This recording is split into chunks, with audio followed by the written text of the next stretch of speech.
All right, we are live, OTNG Season 2, Episode 15. Tonight we have Peter and Ethan, and a new player joining us, Glenn Boswell, who I know vis-a-vis Dave Sokolowski, who has played with us a few times on Thursday nights. Glenn's been joining us out in the Bay Area for one of our local conventions the past couple of years, and that's been really... Dave's a founding member of this group. Is he? He was the only survivor. He and Nils were the only survivors of that TPK. He's a plank member then. Yeah, because a plank member. That's it. He's a plank member because that was the last time he could. That was the first time he couldn't make it, and then after that he just didn't make it. Yeah, we were all dead. So what the hell? Right. That will do it. So Glenn and I had done a little bit of work late last night and early this morning about getting him the rules and getting him character sheets established in Roll20 and things like that. Tonight, Glenn, you're probably not super familiar with our format. It's purely drop in, drop out. I like to have the players with 2 PCs in their stable, as it were, just so they have an opportunity. If it's just one or 2 players, they can run both their characters. Sure. And have some versatility or viability or whatever in the adventure. Not be handicapped. Right. But once we get to 3 or more players, then I like to just have everybody run 1 character each. Then it's not too much juggling, and it gives an opportunity to focus in on those characters a little bit. Well, I prepped with 2, so I am happy to play 1 and all as well. Who would you like to play this evening? We're gonna play Wretch, the goblin witch. Oh, interesting. Okay, great. And you saw our backstory notes, right? Sort of. I did not get to that yet. I spent most of the day when I could looking through the rules and trying to understand just the mechanics. I looked over everybody's kind of characters to see what everybody else was playing, but I did not have a chance to really flesh out what the background was. So, sure. So I figured that would be better done oral canon rather than... Yeah. Let me just quickly run through that for you. Let me find it. And while he's doing that, what are you painting, Ethan? I'm cooking dinner, and then I'll be painting elves. Excellent. What am I doing here? Find the grind, man. I only got 420 more to go. You have a serious elf problem. Yeah. You can put down bait and traps for it, but as a 40K player, I can say that with full confidence. I've got 200 Marines to go to. I'm in the process of building a great unclean one right now for Adepticon, and just finished a good whole 110 power level Iron Warriors army in January for the Las Vegas Open. So nice. All very pretty now. I'm like, hey, they're done. Hooray, done armies. Done is beautiful.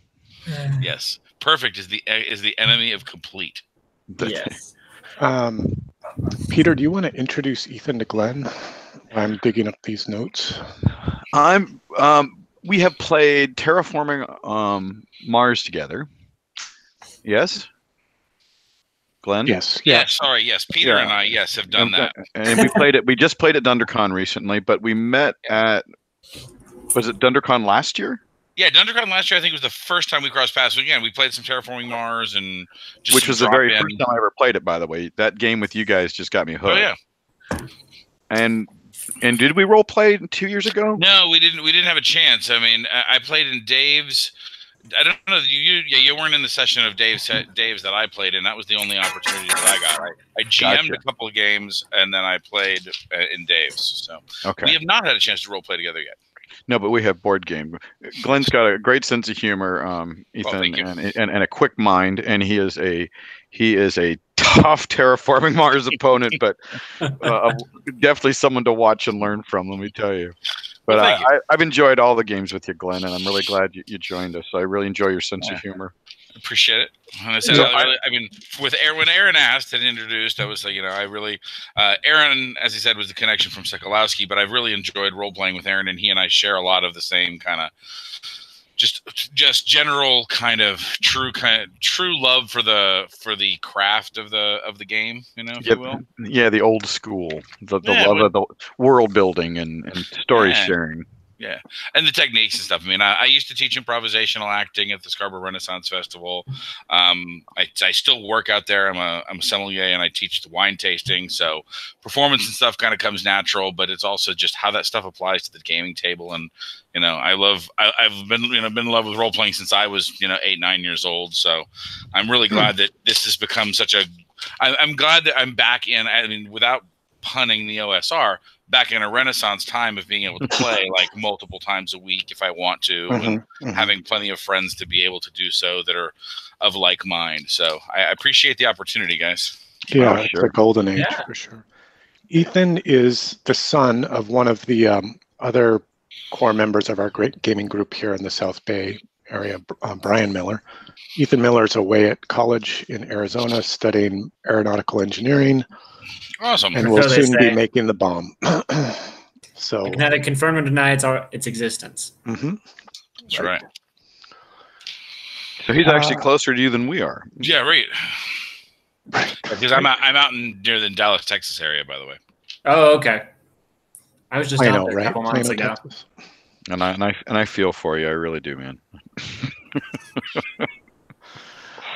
Okay, so here is here's the foundation, the basis of our setting, our environment. We've done it fairly collaborative and very emergent.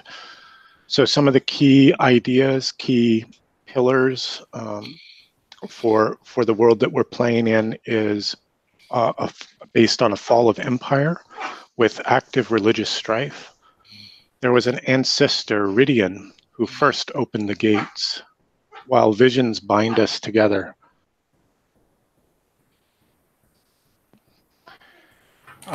In a lawless society with an unchanging gray season, strange beasts walk the dying earth, where artifacts of mechanical engineering can still be found in operation. Though there is no black powder in this world. And we didn't get to China yet. And then one of the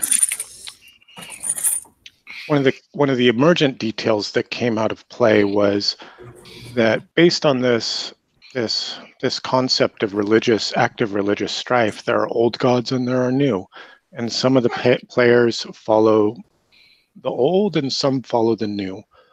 So I guess my first question for you, Glenn, would be: is Wretch a believer in the old or the new gods? Very much the old. Again, if in the rules is written in our rule book, classically the oldest of the old, the witchcraft and whatnot predate even the old ways. Okay, great. I love it. Yeah, it's like Morgan's nature connection. Yeah, pretty much. Okay, I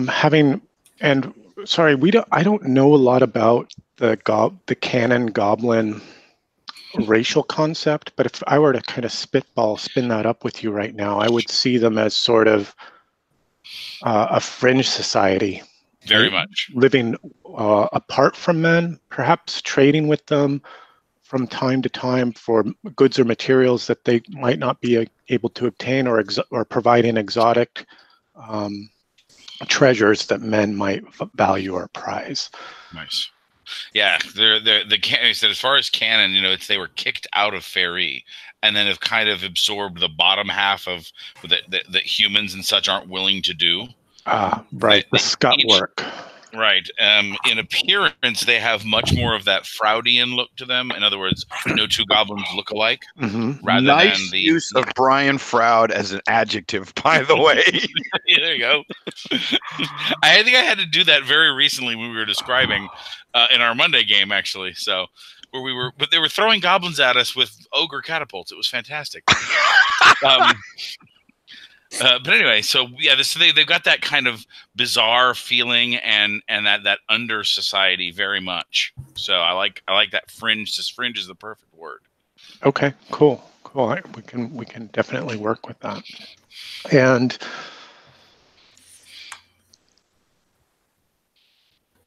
before I make a call for players from the other two, from Peter and from Ethan tonight, let me just set the scene for you in how you've arrived into this place. So there are two. You're because you're probably not happy about it.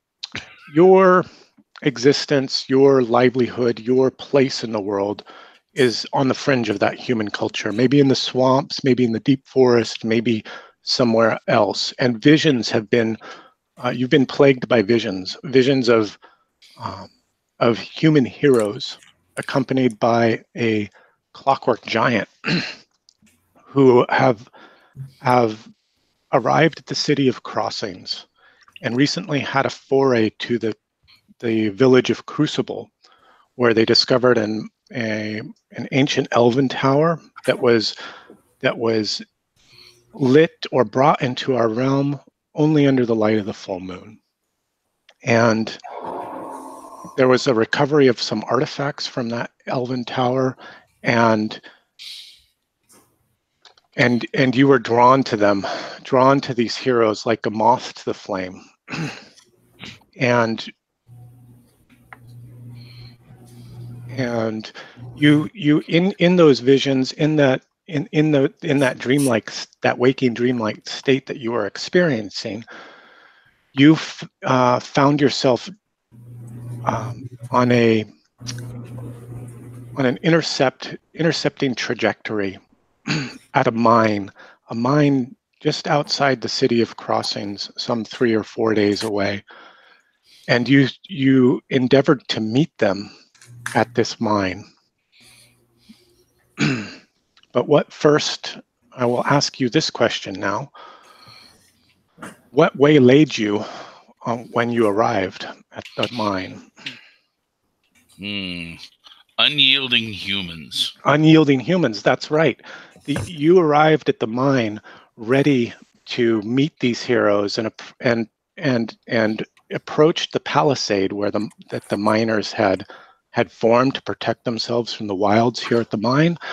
And you approached that palisade, seeking out those heroes, and those miners looked on you as unrelenting as man has ever looked on Goblin.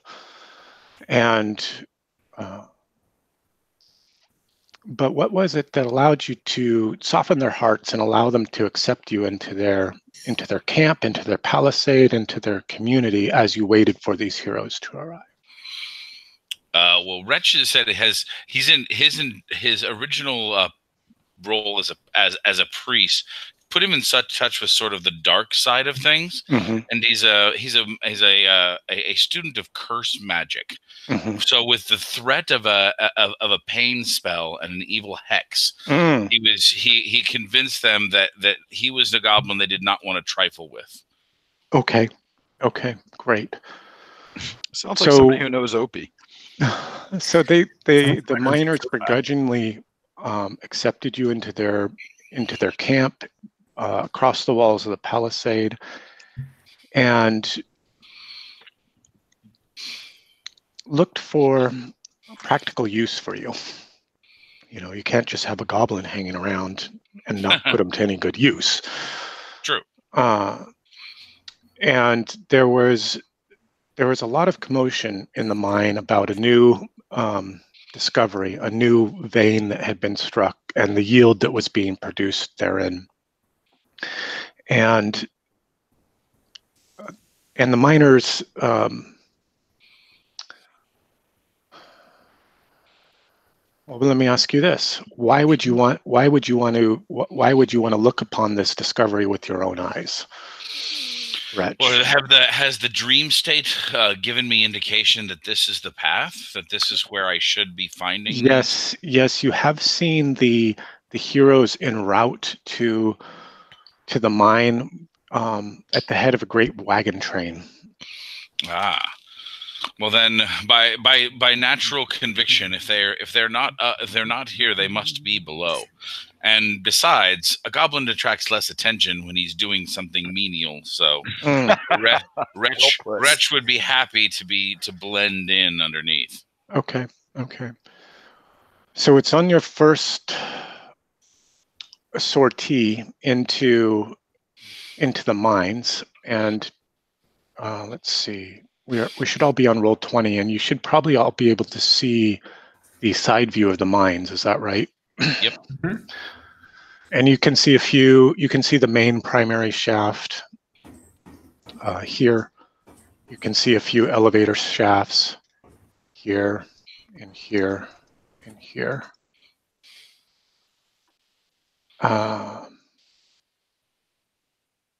And you descend down into those mines and look upon the new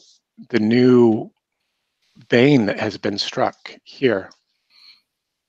But it's at that point when your party,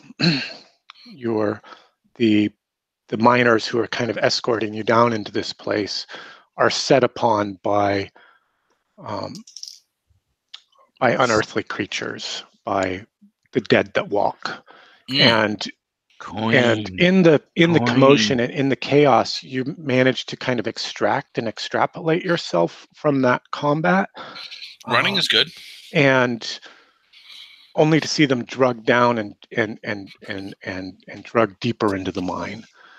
And almost at that same instance, you could hear the great commotion of alarm and panic and melee all around, it echoing throughout the entire mine. And don't forget the explosions.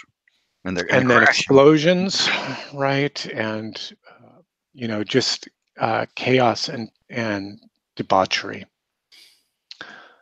But it's not just the dead that walk. There is some other creature that dwells within these mines, and they snatched you up.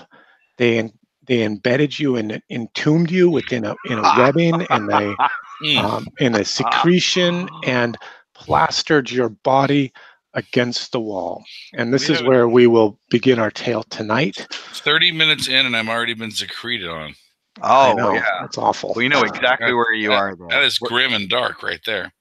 Wait. Where was? We do know exactly where you are. That's not it. Yeah, we're digging you out. Where's Knots Crossings? Where's the handout with his damn things? Oh, you want to see the handout with these things? With the bug things that are creepier than shit. I think it's called Ew. It's called Ew.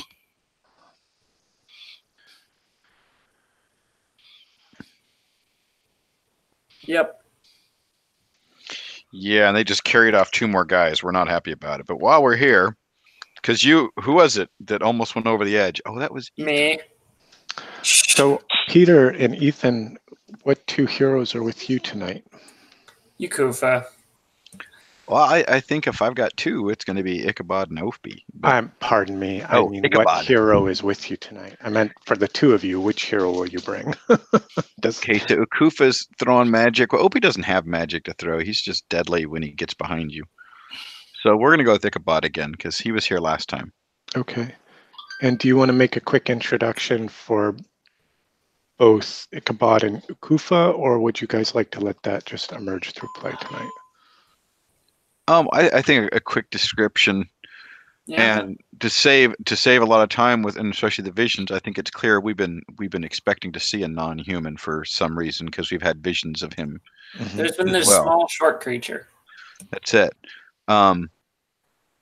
Ichabod was a believer in the old gods. He's a spellbinder basically. He's got a couple of combat spells that make him kind of. You called me a battle mage. Is that what you said last time, Ethan? But I'm more of a fighter who can give himself a magic weapon and can cast one pretty nasty spell once in a while. But I'm a believer in the old gods. Went through a number of. Well, one was a kind of chaotic sect, and it was a heretical sect. That's what it was. And I've had a lot of my faith shaken, and I've come to the conclusion that there is only one God, that all the gods are one God, and everything we're seeing is all just different aspects of one being. And that's the visions that have been haunting me more than anything. And That's where Ichabod's going with all this. All right. Yeah, he's bringing monotheism to the world, baby. I got this idea. I'm going to simplify it down. That's it. And Akufa's new, so I couldn't even describe him other than being a guy with a big freaking scary helmet. Well, yeah. Yakufa is a wizarding type who also a magical user who runs around with a massive scythe that he tries to use to slice people up. He's a follower of the old gods, specifically of the god of death, who he believes brought him back to life when he was killed a while back. He also, at times, seems to almost merge with some spirit inside of him, which is his other path that he goes down. Nice. Yeah, and he runs around wearing a bunch. Yeah, he runs around with a big, with a skull helmet that covers his face, and then his armor is all made of human bone. He's very heavy metal. Yes. Yeah. He is Ardgore. That's it. And he's also black. Okay, so when we last left the heroes, there had been a descent into the cavern along these yellow markings and an encounter with some these insectoids. Yep. And they scurried away from you, snatched up, and when you first encountered the miners imprisoned in the wall, there was a great commotion that was raised by those miners, a hollering, a pleading, a begging for help, which seemed to draw these bugs out of the walls. And 3 of them sort of descended down this tunnel and plucked off a few of the miners, and you gave pursuit to them, but they fled away. I can't recall all the specifics from last week, but that was the essential situation. And when we faded to black, Yakufa had kind of picked himself up off the ground and peering over the ledge into darkness, and you can just see body after body kind of cocooned or sort of stuck along the walls in odd angles and very indiscriminate in their placement. I will ask you, what will you do? Who's we? The 3 of you. Wretch imprisoned on the wall. Yakufa picking himself up from a badly skinned knee. At a really bad angle. Yeah. And Ichabod, who stands with his, is your sword alight? Oh, yeah. Ichabod? Oh, yeah. As soon as we saw the bugs, it lit. Boosh. Okay. And that is currently your primary light source of the flaming sword of Ichabod, which is kind of like a dim torch. It provides an illumination of about 15 feet. Yeah, I have a torch as well, but I have a feeling I'm going to have to stick it in the ground because I was carrying a torch, and now that I've lit my sword, I'm sticking the torch in the ground to try and start freeing them. And I'm going to assume the nearest to me is a strange, non-human looking fellow. Let's see how far away this fellow is. He's roughly 10 yards away from you. There are two other miners, 2 other men that you can see stuck here, and there are a total of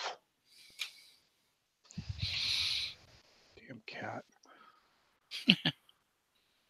Yakufa, are you all right? There are 8. There are 9. There are 9 figures total, of the 3 that have also been, and there are cocoons. There are husks that are empty.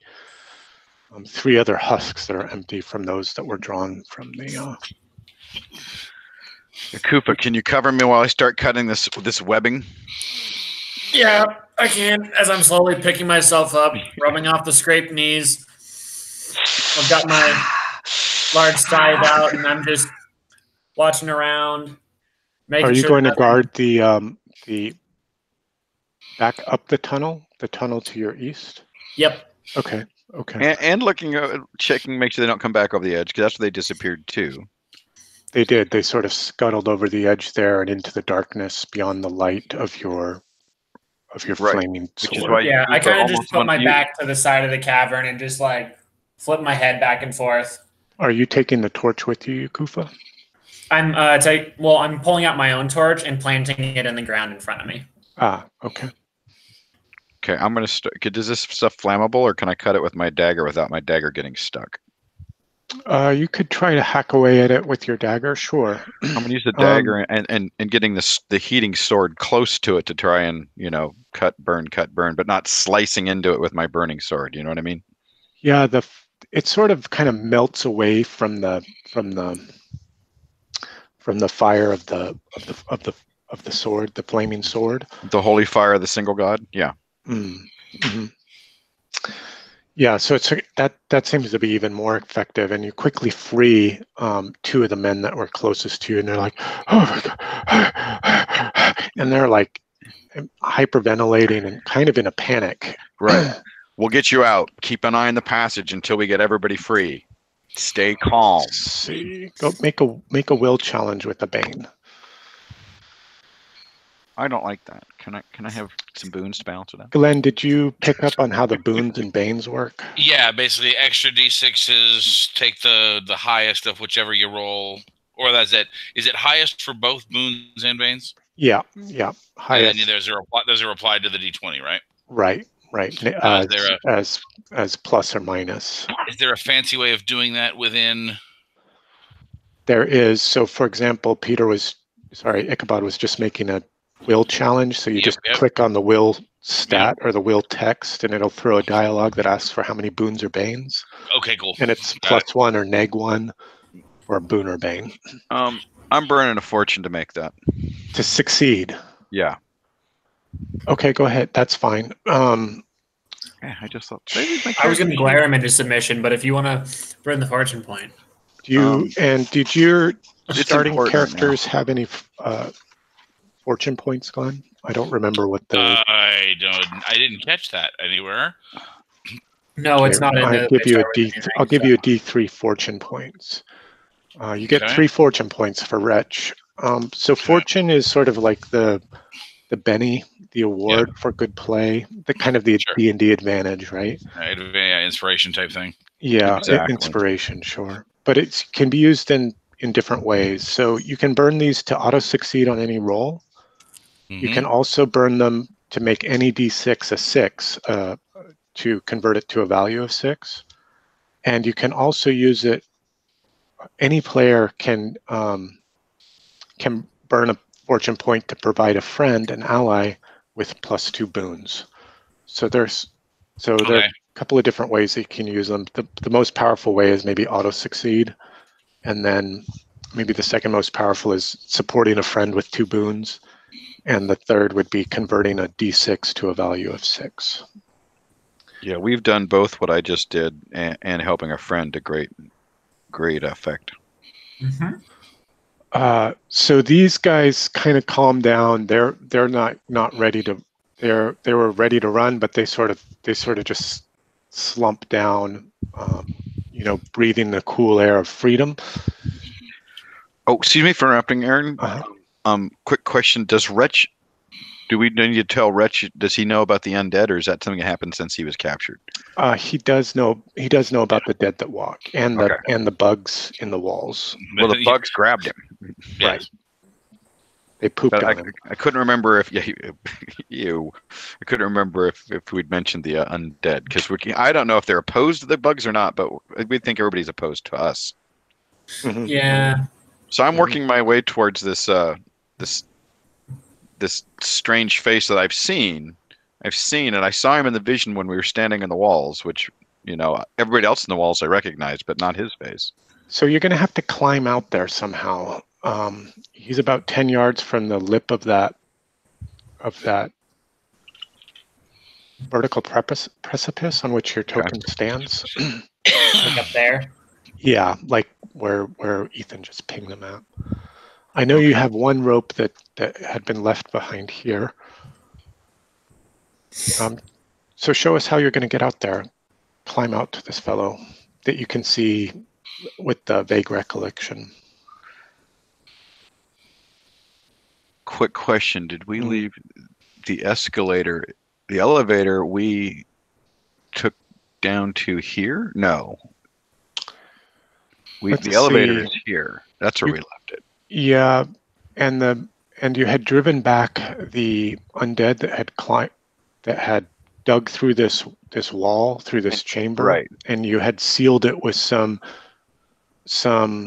huge stones rocks, and collapsing stones stuff, that Kufa had teleported to like renew the barrier, but you can still hear them kind of clawing, as you kind of landed the elevator at this junction and debust down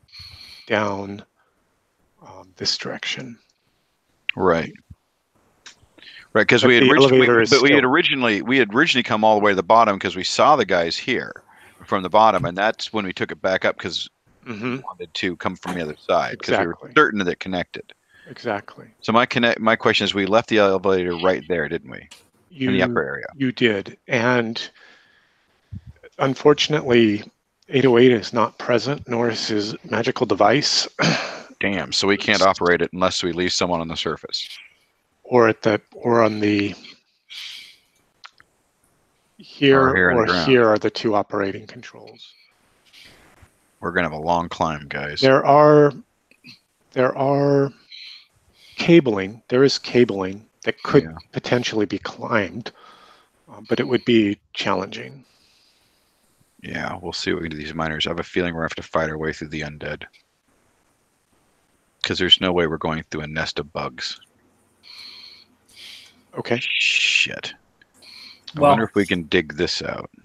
As a last-ditch effort, I will just throw it out there that my teleportation magic... Oh, you could teleport. You could teleport to the top and operate it. Or you could teleport a miner up there and have him Or, I could be on the bottom, schlup you guys up, and then teleport myself to the top. You could teleport out. Basically, if we need one man to stay behind. But you can teleport that far is my question. You can do that without... I can teleport. I can do that. All right. So here's my thought. Take the elevator to here, with Yakufa operating it here. Have the miners keeping an eye on things to make sure they can come with us, and we'll keep an eye on the holes. Get the elevator to right here so we don't have as far to come across. You know what I'm saying? There's less empty horizontal space to come around. Are you around. talking about setting up the elevator here where I've just exactly right. And seeing up again, and bring my rope back up with me as I come around with the miners. So we're on the elevator. Well, there are miners here. Okay, so we haven't freed them all except the goblin. Okay, so we got all the ones that were along this top area, I assume. You got the two that were nearest here. Those guys were the easiest to get. There's more that are kind of down here that'll be harder to get to from your current position. This will be harder to get to. Coming out onto the elevator with that elevator platform idea, that would be easier to get to these fellows, right? You'd be a little bit closer. Well, my thought is, we get... Yes, so we've reached everybody we can easily conceivably reach from our position here. So I'm recommending we pick up our rope, and the miners and the ones we've saved come here. We bring the elevator down. Okay, so Yakuf is down here on the ground with the miners, and I'm here with a miner. On the elevator, he's... I got to tie a rope off to the cord here and around my waist so I can hang around here, and he can help me out and make sure nothing comes down the cable to hit me in the head as I dig out Wretch. Okay. Then, once we've got that taken care of. Let's stop right there. I like this plan. I think it's great. Good. I have a question for you, Kufa. How are you going to get down to the operating controls? Yep, that's what I've been working out. So, okay. So my first thought is, first I put away my large scythe. I pick up the torch that I stuck in the ground, and I walk to this point. I put the torch in my mouth, and I begin very carefully climbing down. Climbing down this. Sorry. Climbing down this face. Yeah. Okay. So you're gonna freehand it down to here and get onto this platform and then operate the controls, right? Yep. And then because as I'm coming down, a second rope. I don't have a second rope. Okay. Because I only had one, and I'm assuming that the one we have there is gonna have been mine. Yeah. Yes. And I mean, my thought was, as I'm coming down, there are various people stuck in the wall. I can use their limbs as better handholds and things to grab. Just climb over them. Oh yeah, and it's kind of like a human ladder. Yep, and you can get your fingers. You can get your fingers into that cocoony stuff too. Yeah, pretty much. You could. It's brittle. It's like sort of like a toffee consistency, maybe a thin toffee. But my point is not sheer rock. Correct. It is not sheer rock. Yeah. True. While he's doing that, I'm covering his descent with my bow and my fireball if I have to do it. Okay, while waiting for him to get down into the darkness to make that transit over to the controls. Okay, fine. Right, because if something comes out of that pit, I don't want it attacking him and he doesn't know, or he, right. Glenn, we're a paranoid group because a lot of us have died. This is a rational fear, a totally rational fear. We also have a fear of putting our hands in holes. Yeah, that was well earned. If all it takes is one watching a Flash Gordon, and you'll get over it. So Yakufa starts to make this climb out onto that eastern facing, and the miners start to complain bitterly and demand their freedom and things like that. And one of the miners, who you now take for a foreman, sticks his head over the edge there and bellows at them. Shut your yaps! You'll draw them back, you fools! They'll take you just like they took the last two.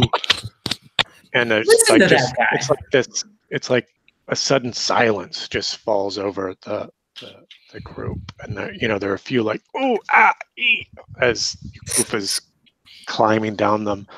I'm gonna have you make a challenge roll, Yakufa. Okay. And the challenge I'm going to ask you for is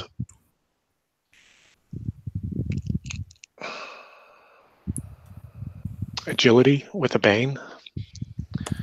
I would have been 2. The bane is mostly for your heavy encumbrance and the torch in your mouth, but because you have good. Nope. Okay, you fall. Ouch. Okay, I'll burn a fortune point to not die. To make your roll. Yeah. Let's see how high you were from the surface. You were pretty far. You're like 30 feet.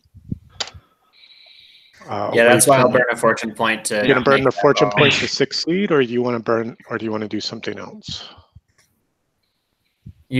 What was it? Do you want to burn a fortune point to succeed at that agility challenge, or do you want to do something else? I'd rather not fall 30 feet and just fall to my death. All right. So the fortune point saves you, and you do make it successfully down to the controls there, and then now you have executed your plan. It's a cunning plan. You have executed the plan, and you are now operating the winch with the rest of the party coming down the elevator platform to free the others that are pinned to the ceiling here. Okay, so as we stop, exactly. So one of whom is Wretch.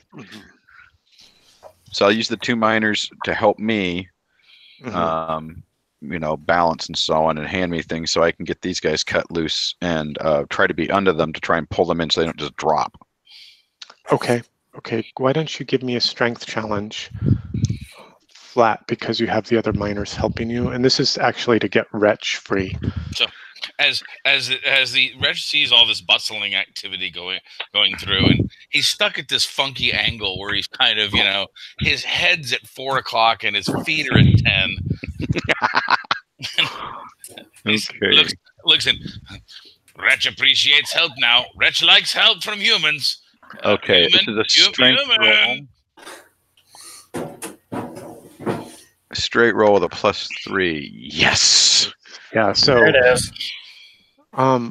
could you could you show us something about Wretch's physical description? I know you had said it was. So he's wiry and short. I mean, shorter than humans in the sense he's so less, just under 5 feet tall, thin with long. He has it takes a minute when you see him to figure out something that's off, and that is he's got an extra finger on each hand. Oh, it's his particular weirdness. So when his fingers are long and thin, is it like up here like a dew claw on a dog, or is it? No, it's just, they say, well, that's why it's just a fifth finger and thumb. Okay. That it takes you a minute to notice why is that? What is wrong here? And then yeah. It's like looking at a cartoon. Yeah. So you realize this is quite misdrawn, and because his fingers are long and thin with his wiry body, he uses them. When he casts spells, and he uses them a lot, and that's when it comes out most because he's basically got extra witchy fingers. Cool. Love it. Very cool. And long nose, very kind of thin and green, and just has this. And he speaks of himself and most people in the third person. Okay, is his kind of a quirk of his vocality that I decided on. So. Fun. So again, just hanging upside down. Human would help. Wretch would like. Yeah, so I think with a 22, I'm able to put my shoulder up underneath him as I cut him loose, pull him down without any problem. Right, and all of your equipment is with you. All of your material goods, whatever's on your character sheet is. Yeah, it's just the straight up starting stuff. I didn't go into any other detail than that. I mean, you could have bought a couple of weapons or whatever, and if you didn't do any of that stuff, you can do it now. I didn't have a budget, so I just left it be. So we'll see. Well, after a session, there's probably a couple of things we'll figure out would be logical for you to have if you don't exactly board and so on. Yeah.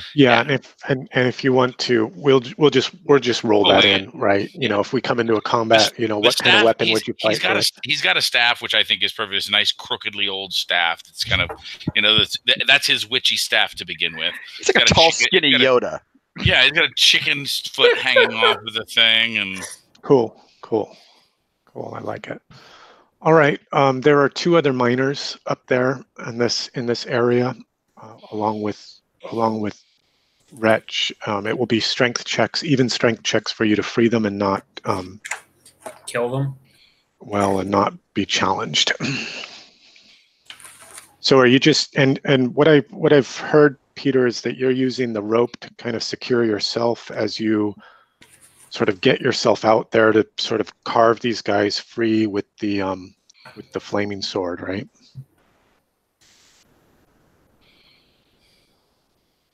Peter, did we lose you or did you hit mute? I'm sorry. Yes, and sorry, I hit mute. And in addition, if there's enough rope, I want to be able to cut a hand free and here hold this or tie it around an ankle so there's an extra. If I do blow my roll, there's a chance of saving these guys. Okay, good. So just give me just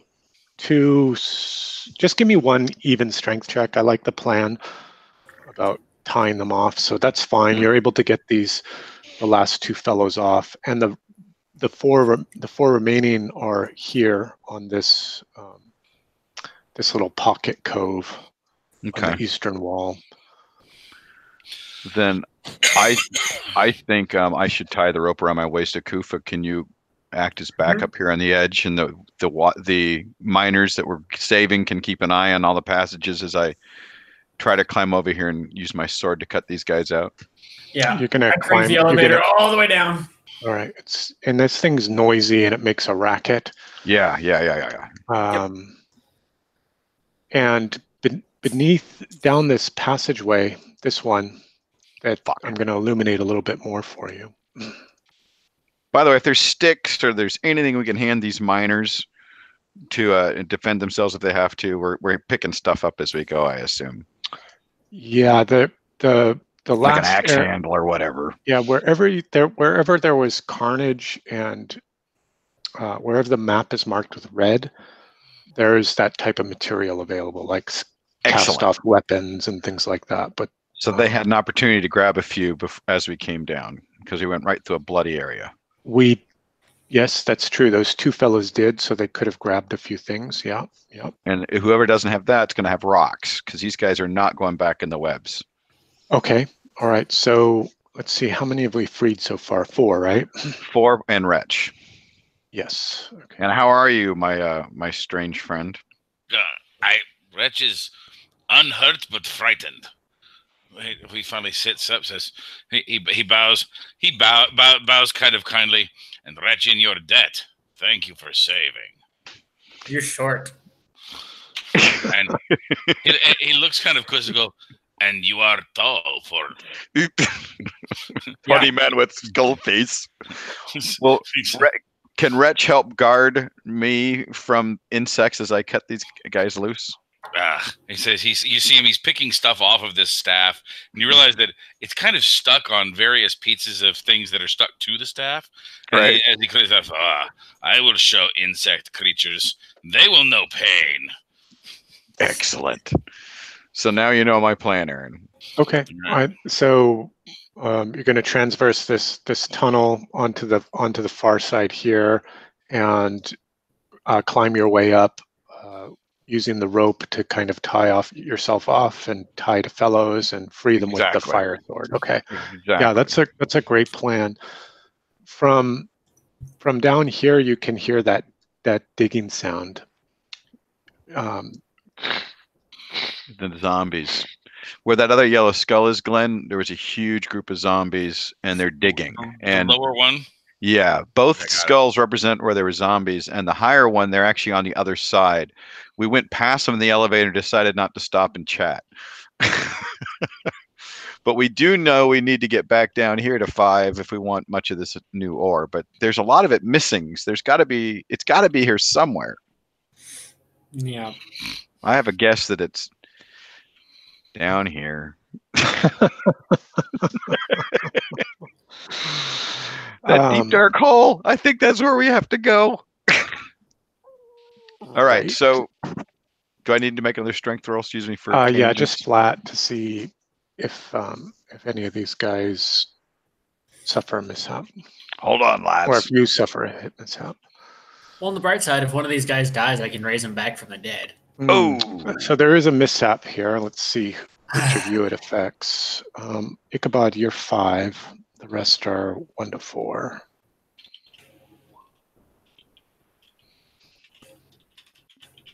Yeah, so it's one of the miners, and he falls. He falls to his death.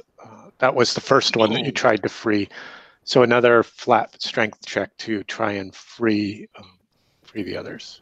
Do I see his body, or is his body just gone? It tumbles into this open tunnel. Okay. Here. This is important.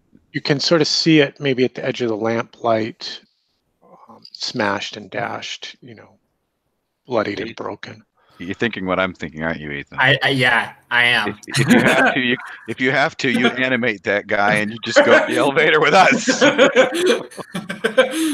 Okay. Okay. Yeah, so, try not to scare the straights. That's it.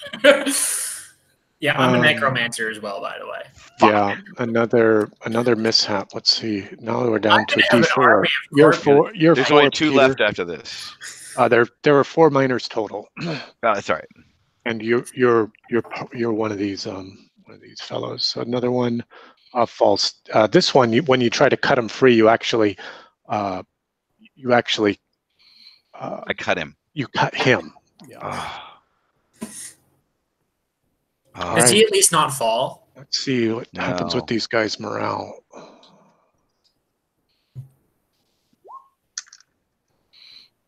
They're like, get this fucking guy away from us. He's gonna kill us all. They flip it. He's just cutting him down. They're just they watch one guy go dead. And then he goes, "Don't worry, I'm here to."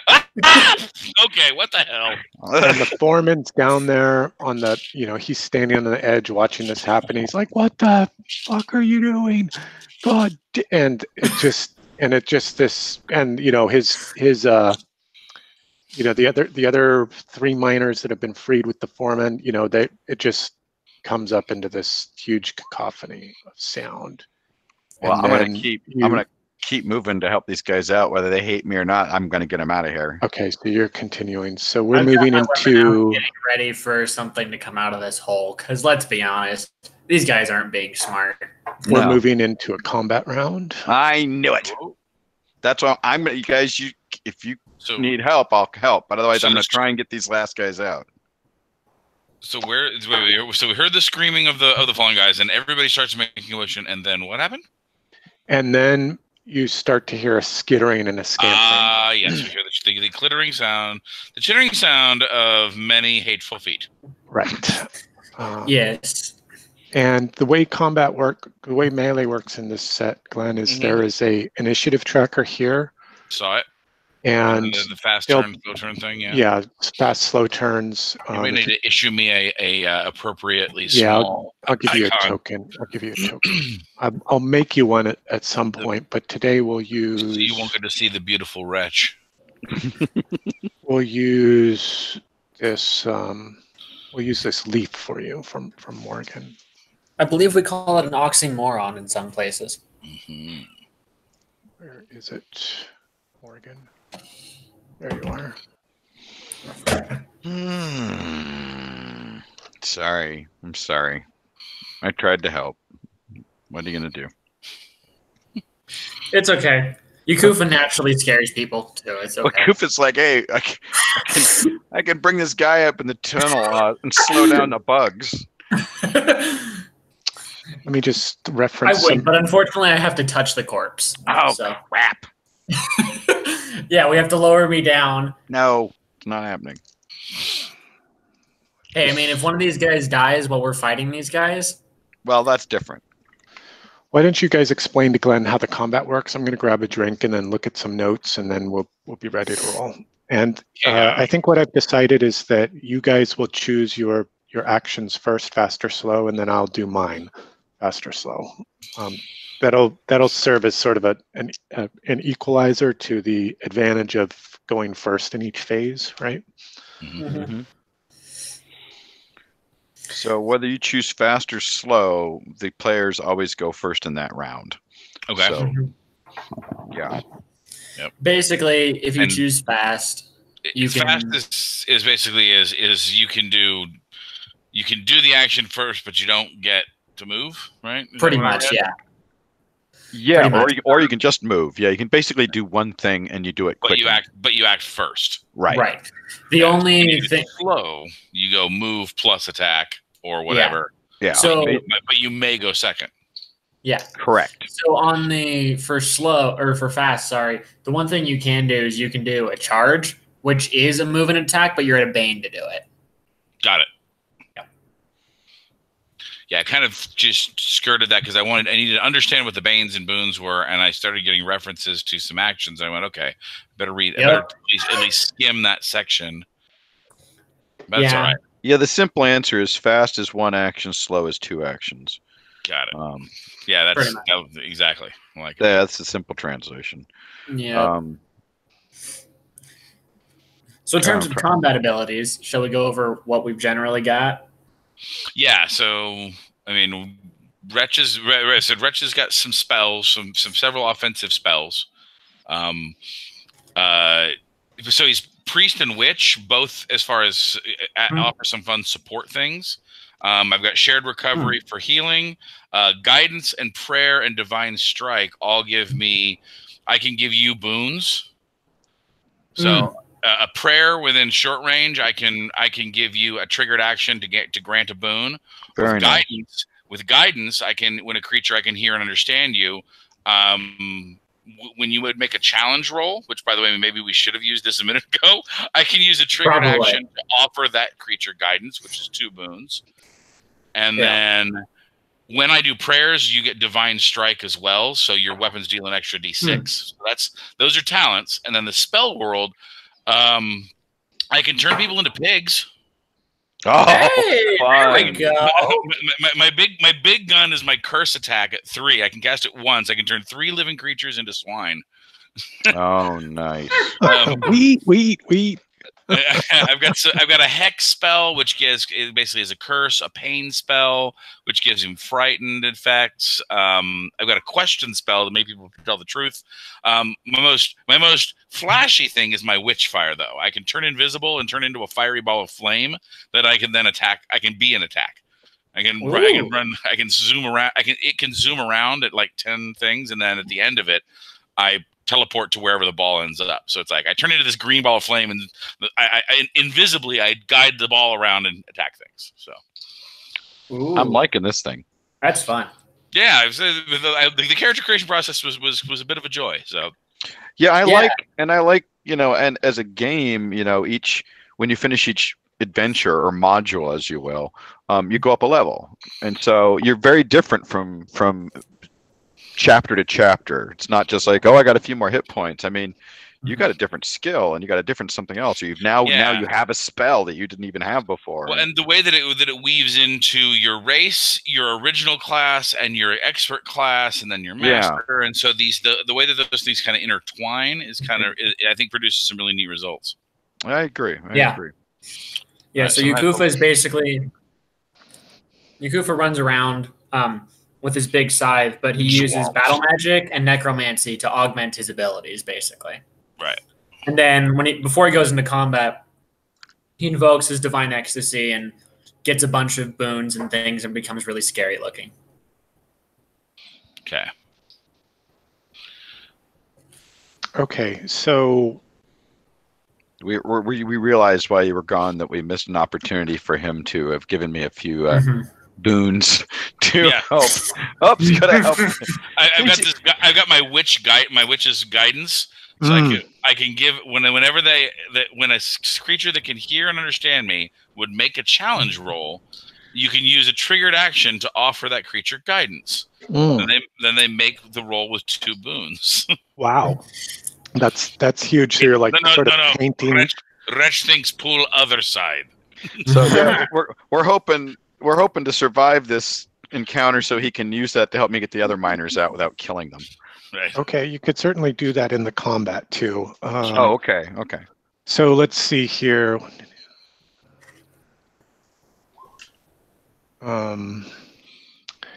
So above you is where you hear them coming from. Out of this tunnel here. And there are where we were just locked up, right? Yeah. And there's a mob of them. Let's see, and they're going fast. They're moving. All right. So who's going fast here? Looks like it was Wretch going fast, and you can see the first few insect forms sort of emerging from the tunnel, like cockroaches not afraid of the light, like stepping into the light. Right. So the first thing, Wretch turns, points, and begins kind of jumping up and down. There, Wretch sees there, creatures there. And so how far up is it from our position down here on the floor? It's like medium. Okay. All right. Well, so that let's see. Let's go ahead and start off with short. Nothing. Nope.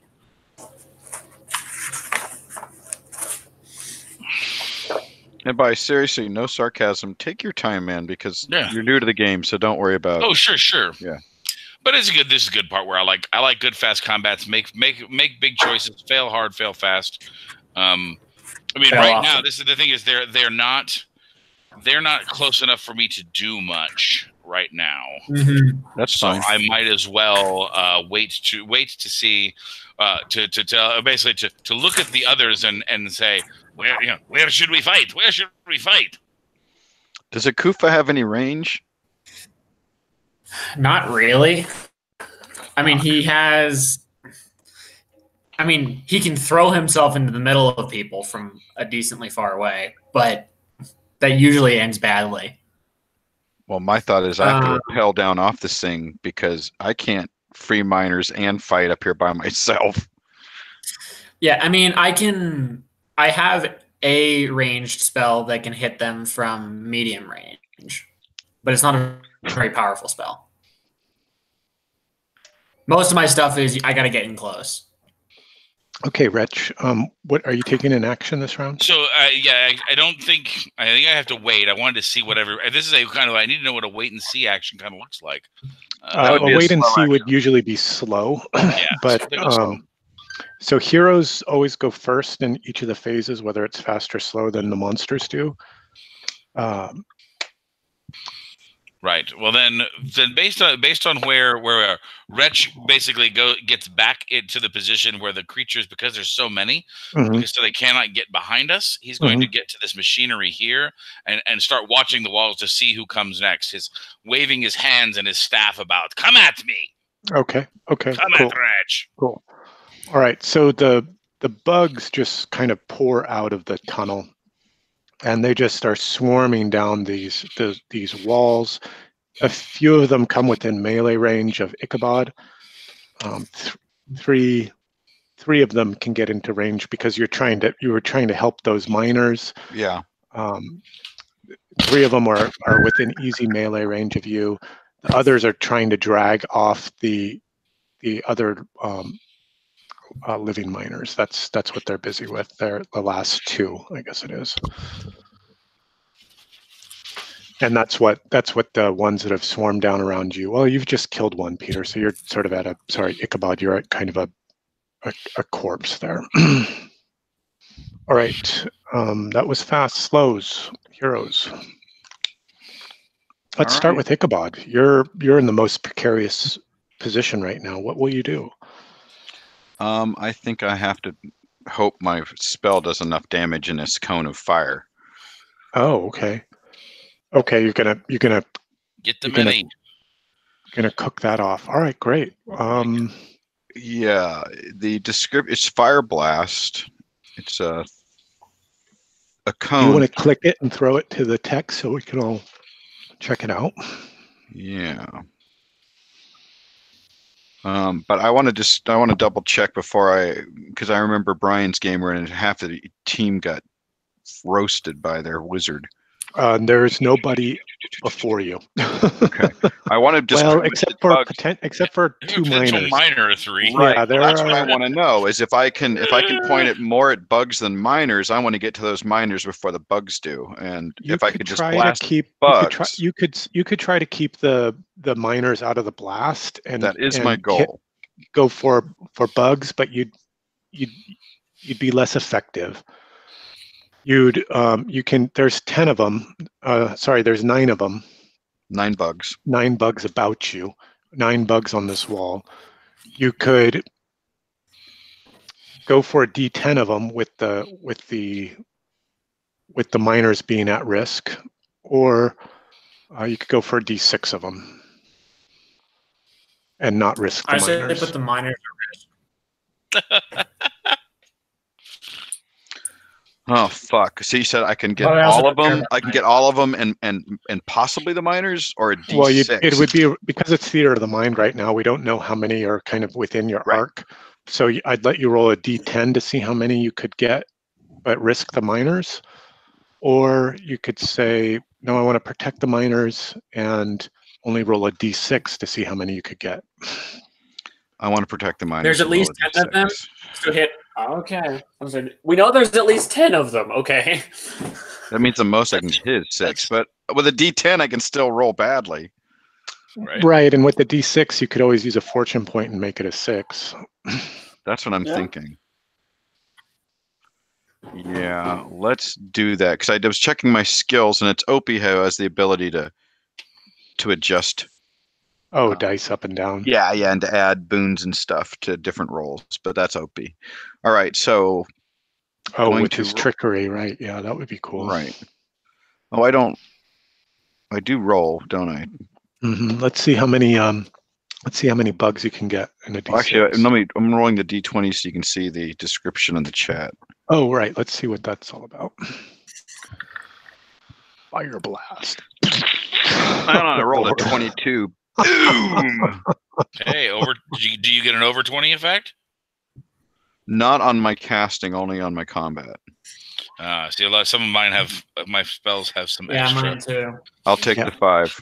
All right, good. That's pretty reasonable. 5 out of 9 get swacked by fire. I'll take a win. And it's 10 points of damage each. That's what I'm guessing.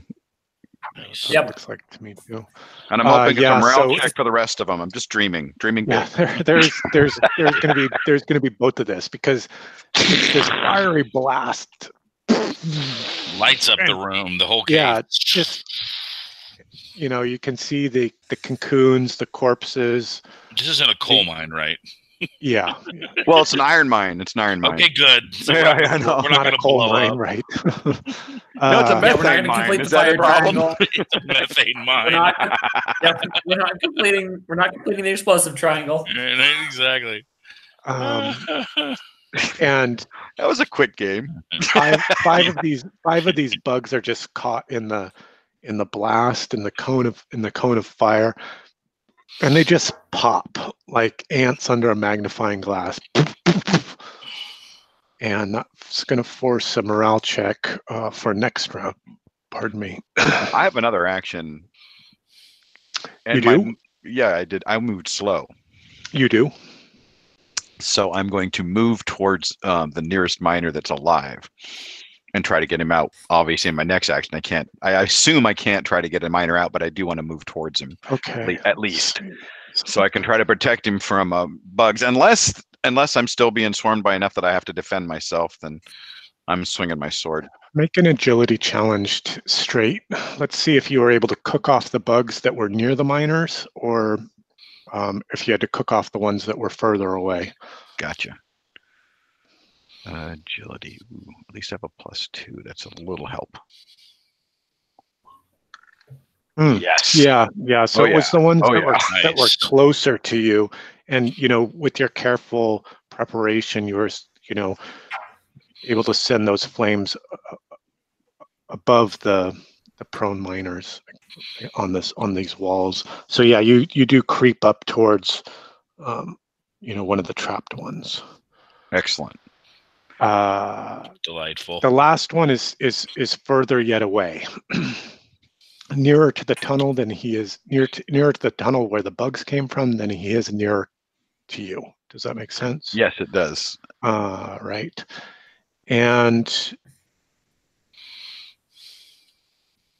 by the way, I assume the miners are going to be down below ready to catch this guy, since if I can get him out alive anyway. Yeah, they're everybody's kind of like here-ish. They're not really climbing. They're kind of we're watching apprehensively, and then you started killing their friends, and then they flipped it, and then the bugs showed up, and here we are with I didn't kill their friends. Yukufa remains. What will you do, Yukufa? So I moved till I'm in short range of the closest bug creature that just got killed. It's like a charred. That's fine. Doesn't matter. Okay. What I'm going to do is I'm going to use my Harvest Soul spell. Okay. You want to throw it to the chat so we can check it out? That's what I'm doing right now. We're a warped group and getting more warped by the minute. One creature killed no longer than 1 round ago within short range. For the next 4 hours, I take its soul, and its soul begins swirling around me until I decide to absorb that soul and heal myself. Okay. He's a human will-o-wisp. Yeah, you're just. Let's see. You're like a chaos. You're like a chaos warrior. Yeah, very much. I love it. Cover a Nathan Explosion album cover. Oh.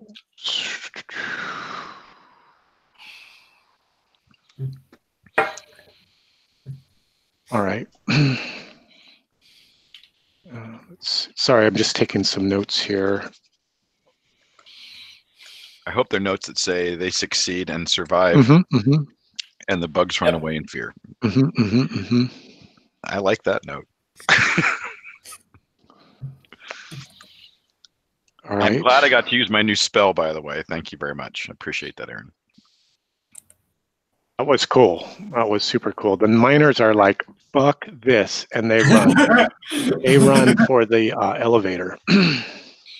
Is one of them going to operate it? And that's Wretch is over there. He starts over this, and he's half as tall as these miners as they just force their way past. Wretch, out of the way! Move! Out of the way! And that brings us to the end of the round. So the miners have fled onto the elevator. Wretch is near the elevator. And they're pushing the button. They're pushing the button repeatedly. Exactly, because that's what we do when we see elevators. Faster pushing equals better. Close the door. All right. And let's see what happens with the bugs. 2d16. I need some damn macros in this game. They're fine. Holy crap. Opie's still like kind of climbing up on the Ichabod's still climbing up on the cavern wall, determined to save these trap miners, while Yukufa is harvesting souls from the bugs. Everybody make a insanity check. What is that? I think it's will. Everybody make a will challenge. All right. Flat. So, I guess I'm going to put this. I knew I should have gone into my divine ecstasy. I'm going to put this in a talent here, so it's easier shared. Hang on a minute.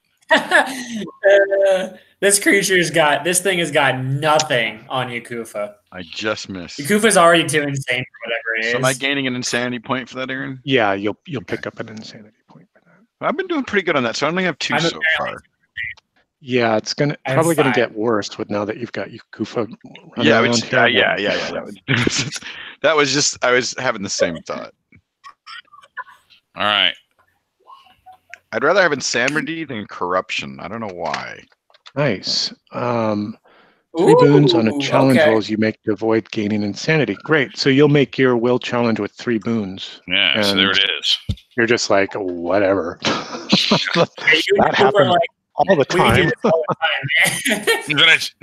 Disgusting, but normal. Yeah. I seen worse. Well, he has been stuck on that wall for a while, or the roof. So he's pissed. I'm covered in secretion. That's it. That's not good. It's not good. That definitely is it. All right, are we on our round yet? Yes, we're making melee selections, and the bugs are going. So go ahead and choose your fast or slow. I'm going to go fast and go here. How do I throw that up in the... You just move your token on the initiative tracker over here on the the left of the map. I'm a leaf in the fast turn lane. Am I in combat or about to be in combat, Aaron? You're... Because I burned a bunch. Are there ones coming after me right now? Yeah, they're yes. Okay. Yeah. So I will have to go fast. You crept up to the next closest miner, and there are bugs around him in melee. I seem to touch my token. Actually, I'm going to go this way. Let me fix that. I'm going to have to move. I need the extra time. Yep, that's what I'm running into. Fixed it, Peter. Excellent. So I can go fast because I don't need to charge into. I'm in contact. So I moved last turn. Right. To be able to do exactly this or free the guy. Right. I think it's probably going to be best for me to kill these things. Okay. So I'm going to go fast. Okay. Sorry, Looks Glenn. like- I think out loud a lot. No, that's okay. I'm trying to. That's good. I like it. I'm trying to do the same thing. I'm trying to decide whether this spell, if I just get it off quickly, whether that's the win. Because when I cast it, each time I use it to concentrate it. Well, the question is, I need another action, so I need to. I won't be able to go until the next turn. Got it. Okay. Okay. Or go slow. Well, yeah. If I go slow, then because actually that'll give me the option to be closer to you, which is what I really need to do. Okay, doing it that way. Going slow. Okay. So fast. That looks like Ichabod's first. Yeah, I'm putting a flaming sword right into this thing. Okay. Right into its thorax. Okay, great. Go ahead and make an attack roll.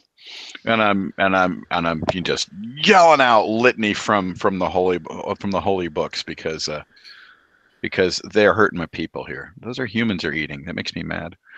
All right, so this is I need to get onto the weapon. There it is. Enchanted sword.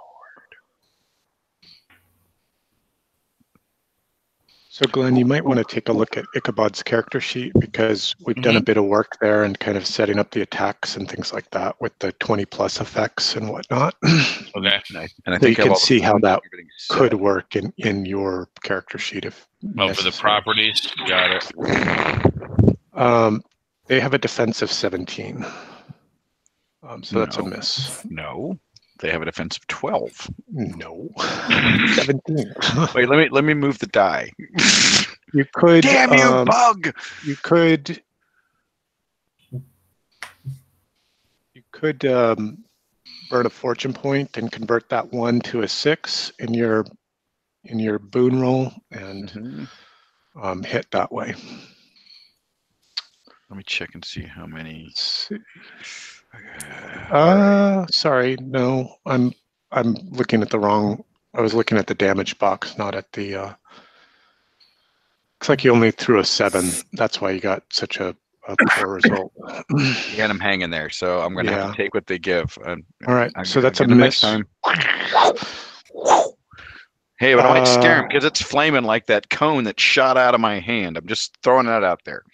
Right. One of them chews free the miner, like from its Cocoon. And the other one bites at you.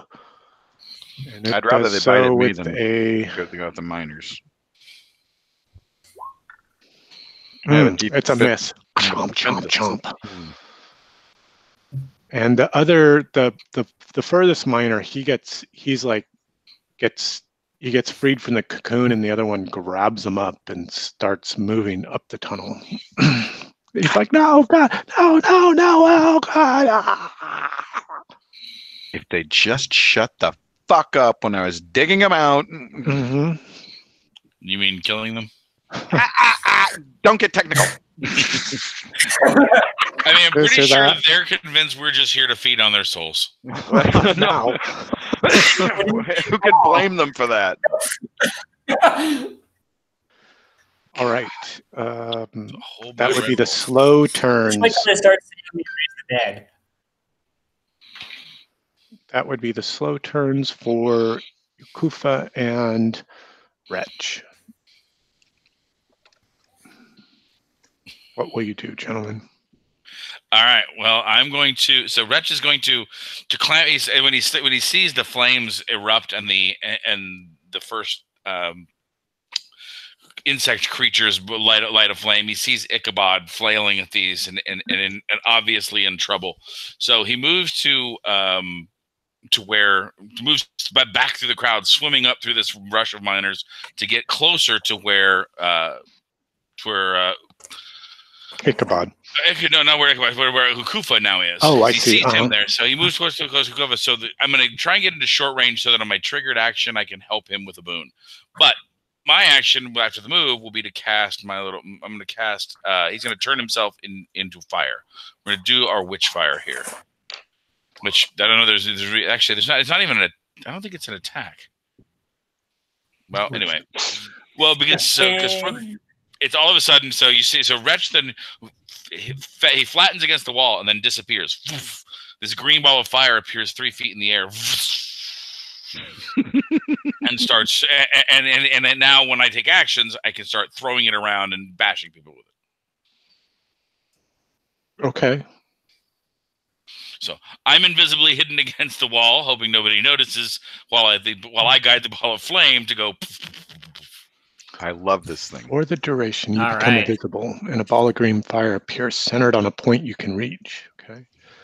When the effect ends, you can teleport to an open space of your choice within 1 yard of the fireball. Okay. When you cast a spell, and again each time you use an action to concentrate upon it. Oh, I can move it 10 yards right now. Okay, cool. You can move it 10 yards and attack one creature within a yard of it. Make an intellect or will roll against the target's agility. And on its success, that target takes 2d6 damage. So let me make sure I got that set up. Ichabod's probably within 10 yards of you. Okay, let me just make sure I got tradition, witch. Yes, it's an attack. Attribute is intellect. Looks like so. All I got is a 9 versus their agility. Oh, is that what you had done here with the? Yeah, that's the roll. So gotcha. And their agility is 11, so that's a miss. So it's a miss. The fire goes screaming up there. Woof. That's a pretty cool spell, and it lasts for a minute. That's really cool. Yeah, it's going to last for 6 rounds. So I can stay hidden and go hit people with fire. Nice. I just noticed I have a new ability I didn't use. What is it? Combat expertise. Multi-attack, right? Yeah, when you use an action to attack with a weapon, you either deal 1d6 extra damage with that attack, or make another attack against a different target at any point before the end of your turn. Okay, so you can make a second attack against that other bug that had chewed free the miner. Yes. Oh my God, that's the one I want to hit. Thank you. And so from this invisible corner, you start hearing a mumbling of the black speech, and basically praying to the death god to help this mighty champion of his. So when Ukufa attacks, he'll get a boon on the triggering attack. Okay, cool. All right. This is the attack against the free bug. Oh, that's a 22. It's 20 plus exceed. Did you exceed by 5? Yeah. Let's see, their defense is, yes, I did. Their defense is 17. I got a 22. I'm the art teacher, but I can do that math. Yeah. Yes, yeah. baby. So that's an extra d6 of damage. So go ahead and. Well, it's a couple of things, isn't it? It's you did 9 points of damage total, and you throw an extra d6 of damage with that. There it is. Thank you. Your memory's much better than mine. Well, I was just reading it off the chat. Oh, it's right there. Yeah.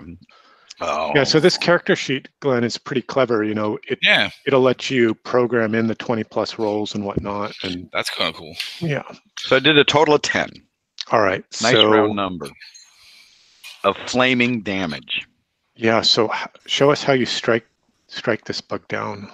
No, as it's cutting the miner loose and it turns away from me to pull the guy out, and the guy starts screaming. I run it right into its thorax, and the heat just pops it from inside like the other one. Just and the head and the front legs are still kind of there twitching, and the miner can climb out over them. Okay, yeah, like clinging to the wall and like trying to climb to you, and there's still that one bug around, while the other two sort of disappearing on up the tunnel, dragging the one sole surviving miner. You guys have 5 miners with you. 5 freed miners. They're incredibly shaken though by the horrors that they've witnessed here in the caves. Yeah. Many of them at your own hand. Only 2. Ukufa, what will you do? So there are only 2 bugs left who are running off? There are 2 bugs escaping off into this tunnel above you. With the prisoner? Ichabod is in a melee with 1 remaining bug, and a miner trying to clamber to his side for safety. To Ichabod's side for safety. And the last miner's being carried off by those bugs, right? It is, yes. So you said that is about medium range, right? Ish. Do you have something where it might be I have to look up what medium range is again. I forgot. Medium range is 20 yards. Oh yeah, it's medium range. Okay. Is short 10? Cool. Short is probably. I'll look it up. Don't worry about it. So I will enter Divine Ecstasy. Mm-hmm. Do we have to watch? And then I will use this fancy little spell called Mountain Fall. A mountain fall. That sounds not good. I fly up to twice my speed and I land. Uh-huh. So my speed is 10, which is 10 yards. So double that is 20 yards, which is medium range. Okay. So I fly to fly straight into that opening. Uh-huh. And when I land, a shockwave spreads out on the ground in a 4-yard radius from the point that I hit the ground. And every creature on the ground has to make an agility challenge roll or take 2d6 damage and fall prone. Okay. All right. Let's see. What are these guys' agility? Okay. And my eyes are glowing again.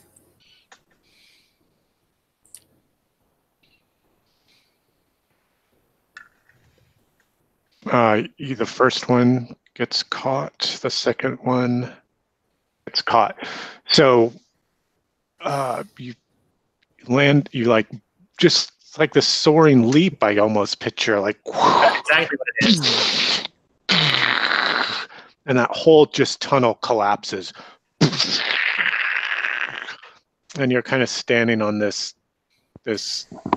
smoking ledge as the kind of dust and rubble sort of filters up around you.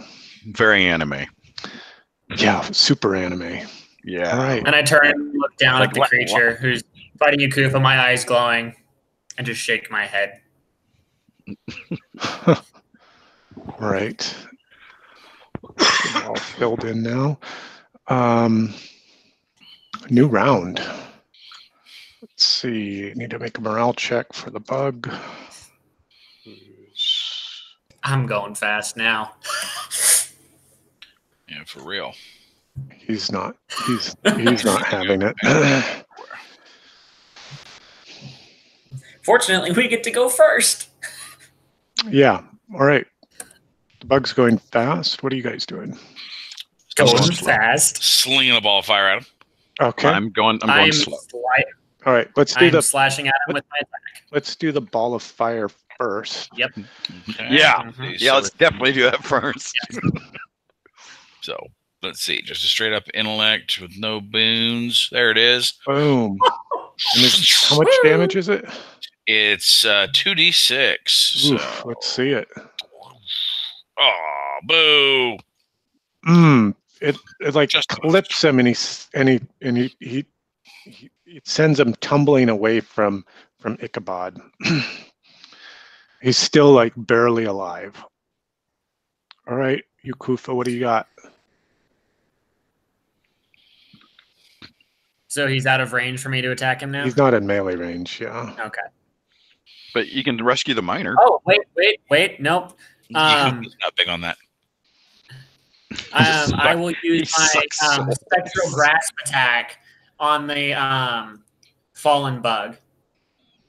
Okay, let's see it. One creature within medium range. Make an intellect attack against agility. Okay, let's see that attack roll. And I get a boon from my Divine Ecstasy for that. Okay.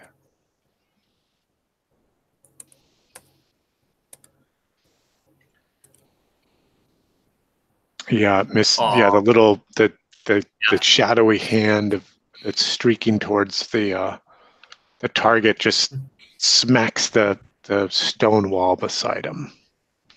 Yeah. Nice try, though. Nice try.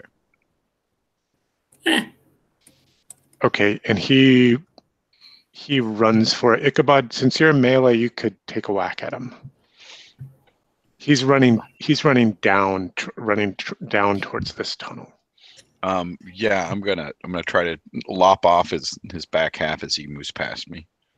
Okay. There you go. Try to eat my people.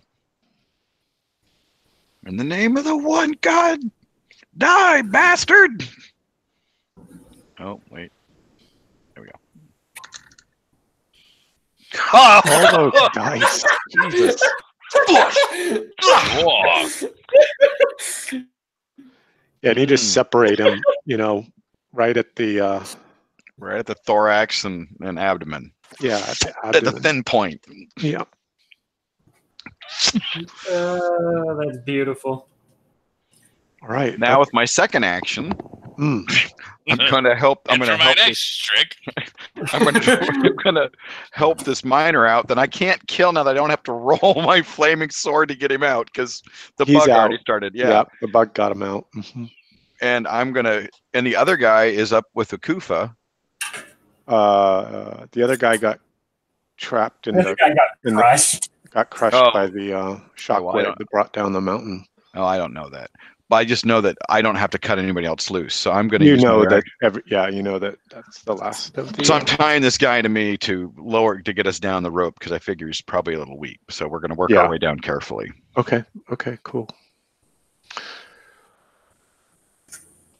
Well, there you go, Glenn. That's combat and Shadow of the Demon Lord. Got it. So as the last one retreats, the ball of fire moves to chase him, and then all of a sudden blinks out, and Wretch. Oh, do you want to go anywhere? That's a good point. Do you want to go anywhere else with this ball of flame, like down the tunnel that's beneath you, that's below you, to the south of you? Not until we find more. So that's the direction he ran off, but that's the direction he was trying to run. Right. I can. Well, again, not a very subtle spell. The whole, flaming ball of flame. So. It's pure comic book. I love it. Yes, but I could get back up here, but that's the direction we came from. Well, this is. I'm sorry. This is all collapsed now too. Yeah. Let me mark it out on the map. Well, personally, I think we need to retreat to the elevator and come up with a new plan of attack. No, and get out of here. Because we have all the miners, we freed everybody we found here. There's nobody left in the walls or the ceiling. Yep. Kufa, you can still teleport, right? Because we don't have a dead miner to animate, unfortunately. Could you animate? There is one that fell down here. I think there was one who was still like partially trapped. You just sliced open, right? Oh yeah, and there's a dead one that's kind of pinned to the wall. You can grab that body and pull it onto the ground. So you know that if you bring back that corpse, the miners, that's it. Yeah, well, we're not gonna. I don't think we can animate a corpse, but if we can pull it out so we can take it back to its family. But yeah, can we animate a bug corpse? Is my question. Let's see. You. I blew up most of them, but I only cut one of them in half. We only need its top half to operate the. Okay, sure. You could try for the bug corp animation. All right. The front half of it, set it in front of the handle. And I do want to pull out the guy who died through my own ineptitude. Okay. To bring his body to his family. Okay. I was a holy man. After all. Okay. Do you need a spell check or anything, Ethan, on the? Nope. I just have to. Basically, I just need to concentrate for a minute in contact with the body. And then I have control over it until I have too many corpses to control. No, we're not talking like that. How many can you control? I can control up to my power level, which is 3. Okay. You're a creepy character. You're just figuring this out? Nah, it was the helmet gave it away last time. Yeah,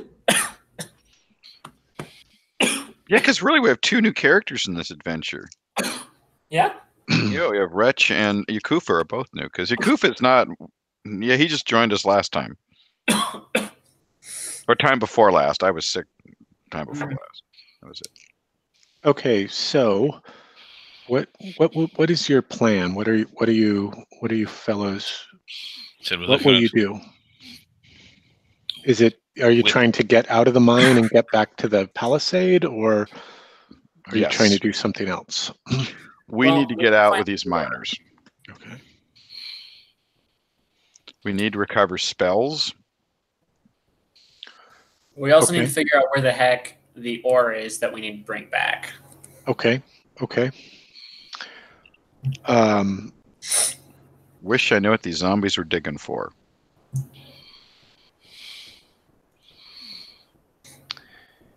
Yeah. All right. So you can you're using the raised corpse of the bug to operate the controls, right? Yep. And is this like going to just last for an hour, or does it last for days? How long does this animation work? That's what I've been that's what I've been looking into. There isn't actually a time limit on it. It literally keeps going until I have too many corpses. And what happens when you have too many corpses? You just can't animate anymore, and you can let them go as you basically will. what happens is my longest animated creature goes back to being inanimate and dead. So when so it's like a stack then. Exactly. Yeah. Okay. Though I assume, like you were just saying, that you could just say, I don't need them anymore, and I'm unanimating. Actually, it's not a stack; it's a circular array of corpses. Yeah. Okay. I had to go back to my computer science days to figure out what the hell I'm talking about. Nice. Okay. But yeah, no, I can also discontinue this spell on a creature whenever. Okay. Okay. Yeah. Does it require concentration or anything weird like that? Or it requires concentration. Well, let me see. I'm just trying to understand the parameters that we're operating. Yeah. And if you concentrate and maintain contact with the target for a minute, it becomes compelled as an animated corpse of itself. I would assume that I need to at least use an action to give it a command. Sure, that makes sense. All right, we'll use that. So you use the corpse to drive the elevator and to bring your party back to the surface. 5 rescued miners of the dozen or so that were trapped here with Wretch, but you've also recovered Wretch. And are you heading back for the palisade? Yes, that's where our camp is, isn't it? It is. It is.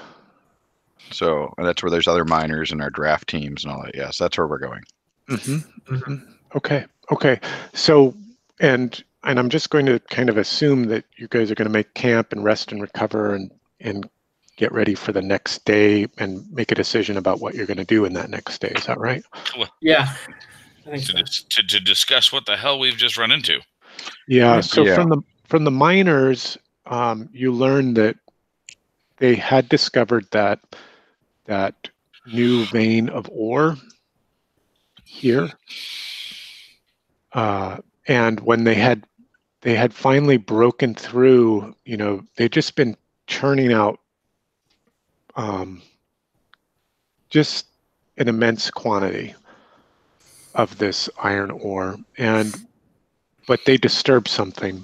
They disturbed something that had been buried here for centuries, some sort of ancient burial ground, and that's where these dead warriors came from and assailed the party initially, and driven off some of the miners, and that's when Wretch became separated from the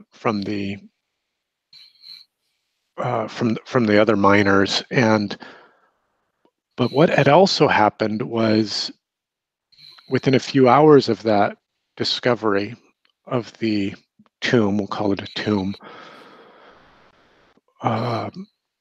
these insects had also kind of begun swarming, being drawn out by the ore, by this. They too were enticed by it, and then there was a battle.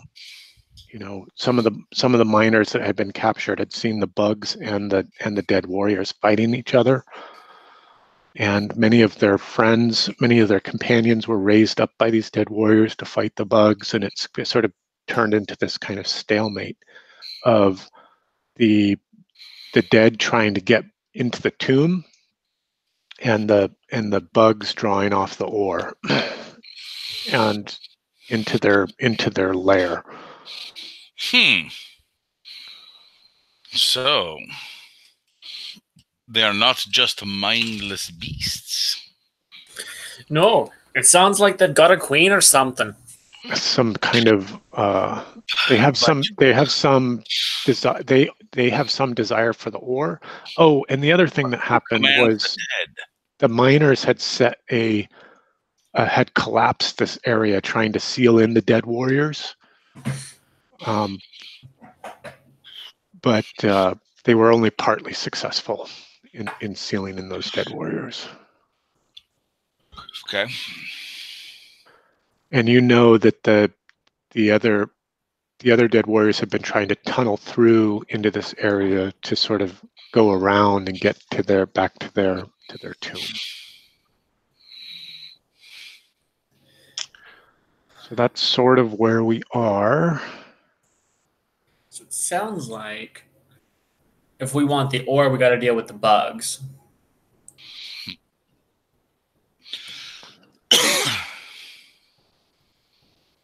We could probably avoid the undead if we take out the bugs, grab the ore, and run. Well, grab the ore and run? I mean, well, the miners think we are clear about this being, you know, an operation, not just something, you know, we're not snatching and grabbing a chest or something here.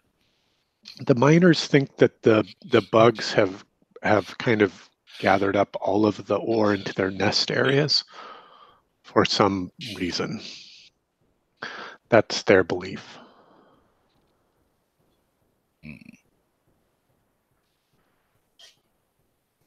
And the dead seem to be just wanting to get back into their tomb areas for whatever reason, for whatever purpose.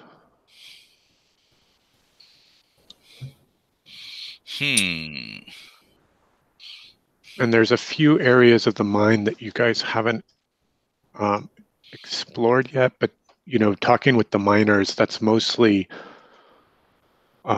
here to the east. You know, this is where those new diggings were happening.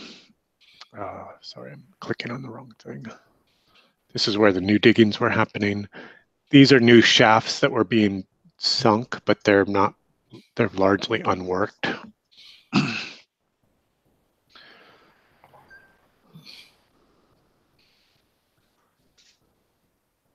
So while you guys debate a plan of action, which could include returning to the crossings if you want. I mean, you do have one wagon full of ore, which you recovered at the palisade itself.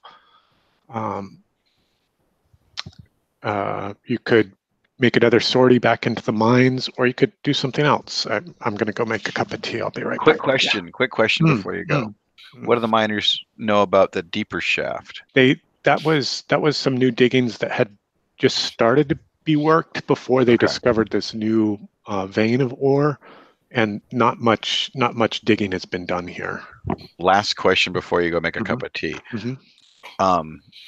One wagon load is probably not going to be enough to appease this new god's army, is it? And what they wanted. Well, it's better than nothing. Right, but I'm just trying to keep our people from being put on stakes in the town, burned to the ground. True. Okay. Well, thank you. So you go make your tea, and we'll take that into account. Okay. Yeah. It would be an offering. It would be a meager offering from what was expected to be found here at the mine.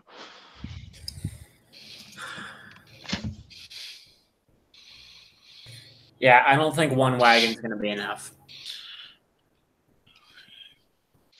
Yeah, that doesn't sound like much of anything, frankly. It's not really. No, I think we need to go in the nest. I think we do.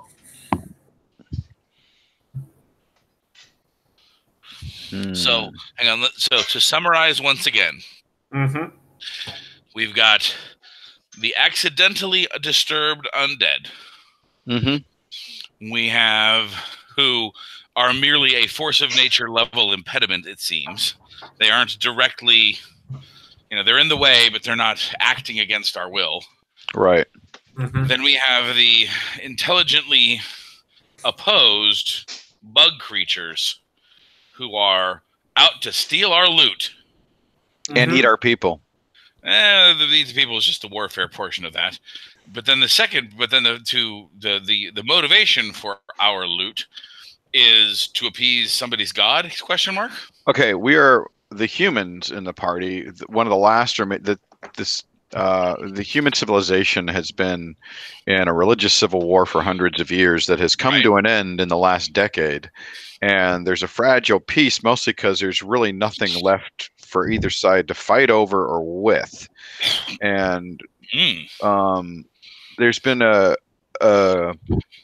congregation really of old god worshippers who've come together in the city called the Crossings, and we've made sort of a defensive stand against all these otherworldly creatures that seem to be pouring in from gates. And we think we closed some of them, and we think we stopped one thing from coming, but everything is still fucked up, and it's just things aren't right. There's a lot of weirdness in the world, and now a very, very, very large army of new god worshippers have appeared on the horizon in the distance, and it's a huge army, and they've sent messengers in saying that they I think it, because I heard it on YouTube, because this is the one I missed, but basically they didn't want to kill everybody, but they expected some kind of offering to the iron to buy them off. The iron as an appeasement is the logical next step. Right, because if they don't get something, they're going to burn the city to the ground and kill everybody in it. Pretty much. Gotta love the rationality of civil war. Yeah, it's really like the 100 Years' War. Just when the Rhineland was pretty much empty of people for, almost a century, because the war's going back and forth and burning everything to the ground and killing every man, woman, and child. Oh, little fun fact for you, Peter. You've been talking about how the crossings, you think it means more than just it being a crossings of places, but also being a ley lines of power. Right. I was reading the little book here. Turns out the crossings used to be the Elven capital. Of course they would put it on the... Oh, how cool. We don't really know anything about elves, do we? Because other races, largely, especially after all the wars, have kept their distance from us. So that's one reason the party's almost entirely... Well, we are entirely human. Yakufa is questionable, but I'm pretty sure he's human. Oh, he just got raised back from the dead at one point. He was human to start with. Let's put it that way. Yeah. Human and humanity, separate things. That's right. They're very different things. But I think... Okay, so back to just looking at it from a strictly objective-based perspective. Yep, we're going to have to deal with the bugs because they're stealing our loot. Yeah. I think we can avoid dealing with the undead. Yeah, I think that may be. In fact, I'd like to see if we can go up past the elevator to see if there's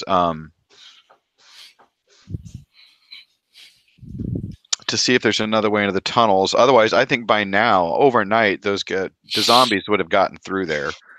Right, but they also might not only just gotten through, but they might have actually gotten back down to where they were going. That's my thought, because they don't care if they fall down the tunnel; they're undead. Exactly. We have three potential offshoots from our known contact area. The way I see it, right? We have those are the directions where we believe, or where we've seen our little chitinous brothers appear. Right.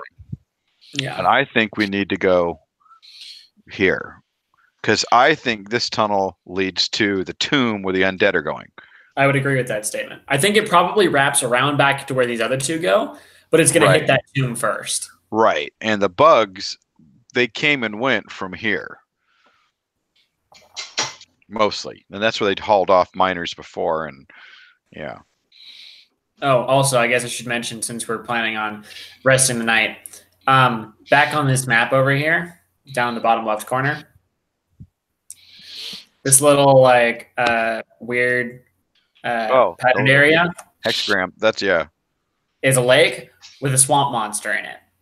Oh, and there's that noise of the giant cicadas that mess with our sleep.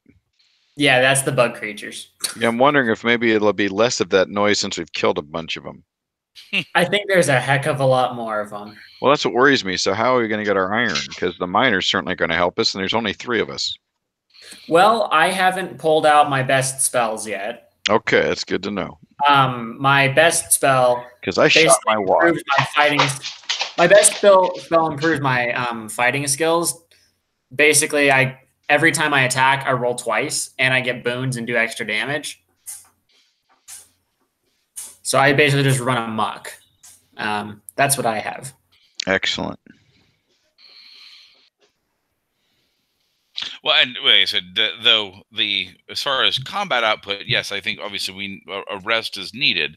I guess our question becomes, with a foe defeated, can we then use that knowledge to prove to the humans that it is once again safe to enter the mine, and more importantly, this has less to do with safe.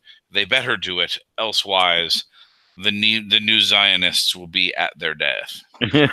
Well, Yeah, on the bright side, not only, I mean, we rescued some miners, but we also brought with us a bunch of guys to pull up the ore and move it anyway, who don't know about all the crap that's in the mine right now. No, and it is their job to haul it. So as long as we clear this place out, they'll have to do it.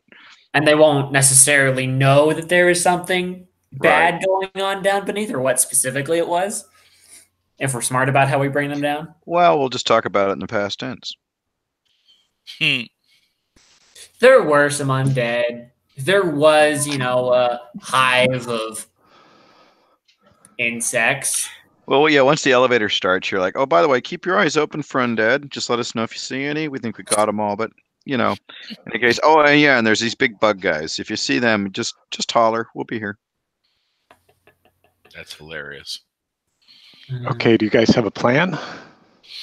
We have our rest. We haven't figured out how exactly Well, we know we have to go against the bug god. Pretty much. That worships iron, or like eats iron or something. The buggy gods of whatever. Okay. But our plan is to rest for the night. Okay, go ahead and make your recovery. Recover your spell slots. Pick up your, I think it's called your healing rate. Yep. Mm-hmm. If you've taken any damage.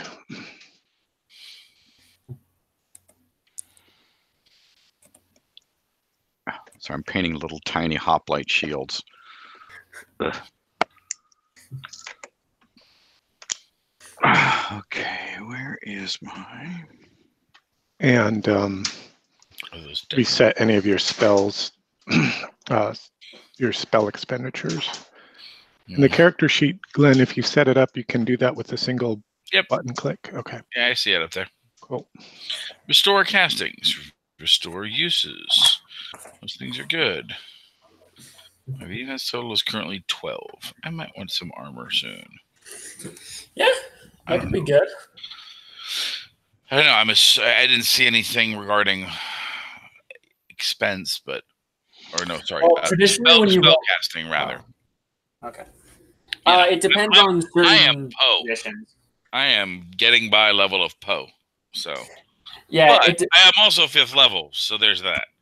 Right? Yeah. So when you roll up higher level characters, you actually start with more money. More money. I'm gonna go figure. But when it comes to wearing armor and spellcasting, there are only a couple of traditions that prohibit you from wearing armor. Okay. And my main spellcaster, Morgan, unfortunately can't wear armor. Where is that indicated? Is it in their tradition? It's in the tradition, and will say it itself. It's rare. I think only like the nature tradition and possibly primal are the only two that don't let you wear armor. Well, let us find out. On curse. That is an interesting thing about this game, is that everybody can become spell throwers. Yeah, I think the idea is that everyone kind of has a little bit of magic. Yeah, especially since the shadow, the shadow of the demon lord is affecting the world and warping things. Mm-hmm. Whatever that is, I don't like it. Yeah. I'm just guessing it's not in our best interest. It's usually not.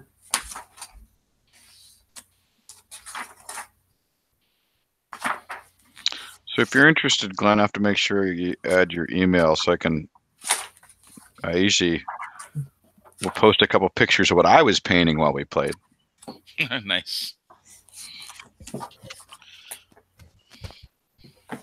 And sometimes Ethan will add shots. We're connected on email, you and I at least. From the... from DunderCon. From DunderCon, so... Yeah, sometimes I post things. Sometimes.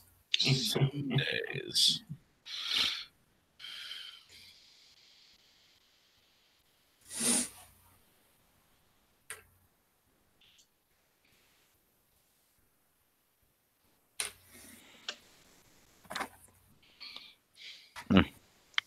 damn figures are taking me so much longer to paint than I thought they would because I keep knocking pieces off them. They're 3D print, and the plastic just doesn't seem to take any glues that well. The problem of the types of construct. What do they call it? Their filament structure. Yeah. They're prototypes for this guy's product, so it's not like I printed them. But I find the concept of 3D printing fascinating, but I'm not interested yet to actually do it. Well, a friend of mine, there's several friends of mine either have printers or have become interested, but one of the, and obviously in the miniatures and terrain games that I'm very, very fond of, it seems like an asset. But then, as I told my friend Dave, I'm like, you're only as good as the 3D artist you are, or the files you're able to get a hold of. Right. So from a true creative perspective, it's no different than owning Photoshop. Right. It doesn't make you a better photographer. Right? It doesn't make you a better graphic artist. It just gives you a tool that you can maybe use some stuff. Exactly. And so far, I think there's some interesting utility to it, but it's certainly I'm like none of even the Hero Forge minis that I've seen up close and things like that. I'm like, they're still not quite the same level as some of the other tech yet. Thank you. That's where I'm at. I feel the same way. I'm like, it's not quite how I for me to want to print a figure and paint it in my own home, that it's not where I need it to be. Yeah, the printers you need for the good stuff are just expensive. Yeah, and I think again some of it is like you're saying the materials, they're not quite what I need either. And the resin, the best I've seen so far is the laser cured resin dust. That's even better than the liquid apparently, and that seems to get some very clean. But even like you were saying, the Hero Forge, which they look pretty good, but you still get those little lines that just make me crazy. Especially if depending on your paint technique, if you're using washes and dry brush and things that are like that, you got to dip them so that they kind of, you get rid of some of the cast lines, and then you're losing detail. So it's right. 6 in one hand, half a dozen in the other. So I still, my favorite is probably still, because I'm an old man, metal, but I do like my plastics. A little white metal guy. See, I'm a polystyrene guy because I began my modeling career in. Oh, I love plastics in military stuff, and so that's kind of my home, especially and I love it for my Warhammer stuff because it's conversion friendly. So I love it for that same reason too. I've loved plastics, and I'm not that fond of his resin because I seem to have the mutant ability to drop it and shatter it, and use it continually. Yes, I see. I love painting it. I love painting it. It's just gorgeous detail. Takes paint lusciously, but all right. So, when that's for Brave Adventures. So you guys are all rested up. It's the dawn of a new day. Yes, and our plan is to beat back the insectile hordes and find out where they're taking our loot. Find the ore. If we are because if we are apparently to save the zealots or save mankind from the zealots, we owe it to them. Okay. Are you going to try to do anything with the miners? They're pretty badly shaken and they're pretty badly beat up. There are 5 of them. There are the guildsmen that you came out here with, but they're not willing to leave the safety of the palisade. Or they weren't last time you tried to get them to go with you. Well, I don't think the miners want to go back in with us, and they're not going to survive. And I don't think the guildsmen want to until we've made things relatively safe for getting the ore out. Okay. So I have a feeling we're on our own. Yeah, I think they're a liability. Okay. Yeah, they're targets. Other than Wretch. Wretch kicks ass, so he can come with us. All right. So the 3 of you are just going to boldly go into the dark? No. Sneakily go into the dark. I was hoping we could add a few more characters. But seriously, I think first I would like to stay in the light and see if there's just another entrance into this bug hole from the top. Okay. So you want to explore the mount. I'd like the to look a mountain little further bit up the more. mountain. Yeah. Okay, Yeah. sure. You do discover. So it takes you about 2 hours to get back up to the mountain and up to the very top there, past the second elevator, Mm-hmm. the third elevator. Pardon me, and you do discover another entry into the mine. Mm-hmm. And you can see it here on the sort of on the back side of the hill, as it were. Here. Yes, there. Interesting. So as we come up this wretched ant mound, we could be coming from anywhere. And the rest of the mountain on the backside here is quite sheer. This part here is pretty sheer. It just sort of goes. A postscript idea that we probably should have thought of. We were obviously clearly lacking on resources to climb the vertical surfaces within this mine. That was a major point of contention that we should probably try and find and trade a few bits from our mining friends. Sure, you could definitely bring some better climbing gear with you than the one rope that Ichabod has. Yeah. You could all. You could all. 2 ropes is a 100% improvement. 100% improvement. You could each equip yourself with a rope. Is there any other special equipment that you'd like to try to scavenge from the palisade? I mean, some hooks and some iron spikes and hammers. Yeah, let's get old school here. Well, actually, I do have a hammer and 6 spikes because it comes in the adventurers pack with the rope. I want an adventurers pack. Well, why don't you all you buy one? It's right there in the. It's right there in the. I'm getting in the robot. I'm gonna get myself some gear here because. Yeah, you can each. My little tinker's pack full of things that he carries around. Yeah, so climbing gear, ropes, spikes, little hammers, and one grappling hook could be found in the camp. Is there any other special equipment that you think you might be needing before you make your descent into the dark? A flamethrower, a couple grenades. You have that. I am a friend. We need DDT. Did we already lose Wierzbowski with all the ammo? Was that? Yeah. I want you to collect all magazines, flamers, and small arms only. What are we supposed to use? Harsh language? I was watching Matthew Colville video while I'm painting last night. So I'm listening to it over my shoulder, and it says, and he's talking about parties losing, and when they lose, what they lose, how they react to it, blah blah blah. And he says, and he's talking about retreating, and he's like, what he forgot to say was those 5 famous words. And he pauses for a minute, and I'm like, Marines, we are leaving. Yeah. And then he immediately goes, Marine, and then he cuts to the quote, and I'm like, guys, so in my head. Yeah, Marines, we are leaving. Oh yeah. Good.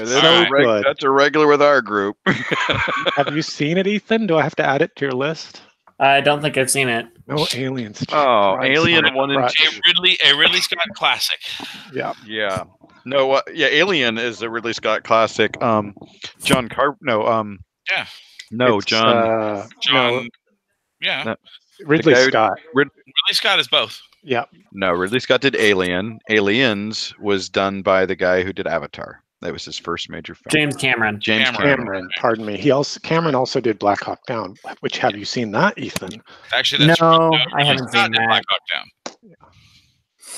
Oh, we're making a list of movies because Ethan, you have to add Alien and Aliens to your must see. And Black Hawk Down. There's a lot of things that are on this list. Yeah, there is. All right, being an educated gentleman. It is true. Now, yeah. What light sources are you 2 surface dwellers using? Torches, my friend. Well, I have my sword is lit up. That's good. Torches in my eyes. My other character has a lantern, but this one doesn't. My other character just walks around with a light source in her staff. An important note that as you're asking around and you're looking for these spikes, you realize that Wretch turns, and when you go to hand him a share of the spikes, he kind of recoils, and he looks and he shakes his head at the spikes. Oh yeah, no iron. Yeah, he said he looks at he recoils his arm like he stuck a snake out, and he waves you off and says, "We'll climb. Wretch will climb." I love it. Weird. The stories are true. Yes, by and bad. This mine, whole place make Wretch sick, make Wretch vomit. Wow. It's like an elf in DCC. I'm turning a little paler green. Turn a lighter shade of green. Right. Poor Wretch. We're gonna get this mission over with quick. Something I realized. I'm like, iron spikes. Wait a minute. Hang on. Iron mine? What the fuck? But this is Wretch's own personal little hell. Yeah, and it's some kind of weird magic iron, clearly. Okay, cool. I'm loving it. Smells like iron. All iron, bad iron. What was my? Oh, that's the other character that has the smell of iron makes him. I think it's what is it, on Cozen the Grey. He's got something on there. What is it? His. Yeah, the scent of iron sickens him. That's where I picked that up. Nice. He would be vomiting, whereas Wretch is merely wildly uncomfortable. Oh, is he another fake creature? Yeah, I made him as a shape changer, as one of the shifters. Wow, that's going to be cool. He's very young, but he's a rogue / warlock, a spell thief. Interesting. And he's an interesting play off of Wretch as well. They can kind of work well together, and they can easily come as a pair. If you, in other words, for those game nights where we do that. Nice, very nice. I will do more formal introductions once I actually get there. I got all I had time to do today was get them on paper enough to make them playable for tonight. So perfect. But they're in my head. That's a good place for them. Just don't get too many personalities in there. Right. You end up like me. Okay, so you've equipped yourself with light, you've equipped yourself with climbing gear, and you've explored the top of the hill as best you can and found another entrance into the mine. What will you do? Personally, what do you think, gentlemen? I personally would rather try to come in from up here than have to go to maybe deal with the undead, even though my theory is they've climbed past this point. Well, as we discussed, we were hoping that the dead were merely a force of nature that we could avoid. So the new entrance would be very interesting, I think. Excellent. Agreed. At the very least, perhaps they won't see look for us that coming from that direction. One can hope. That's it. They expect us to come from where they kept the miners. Right.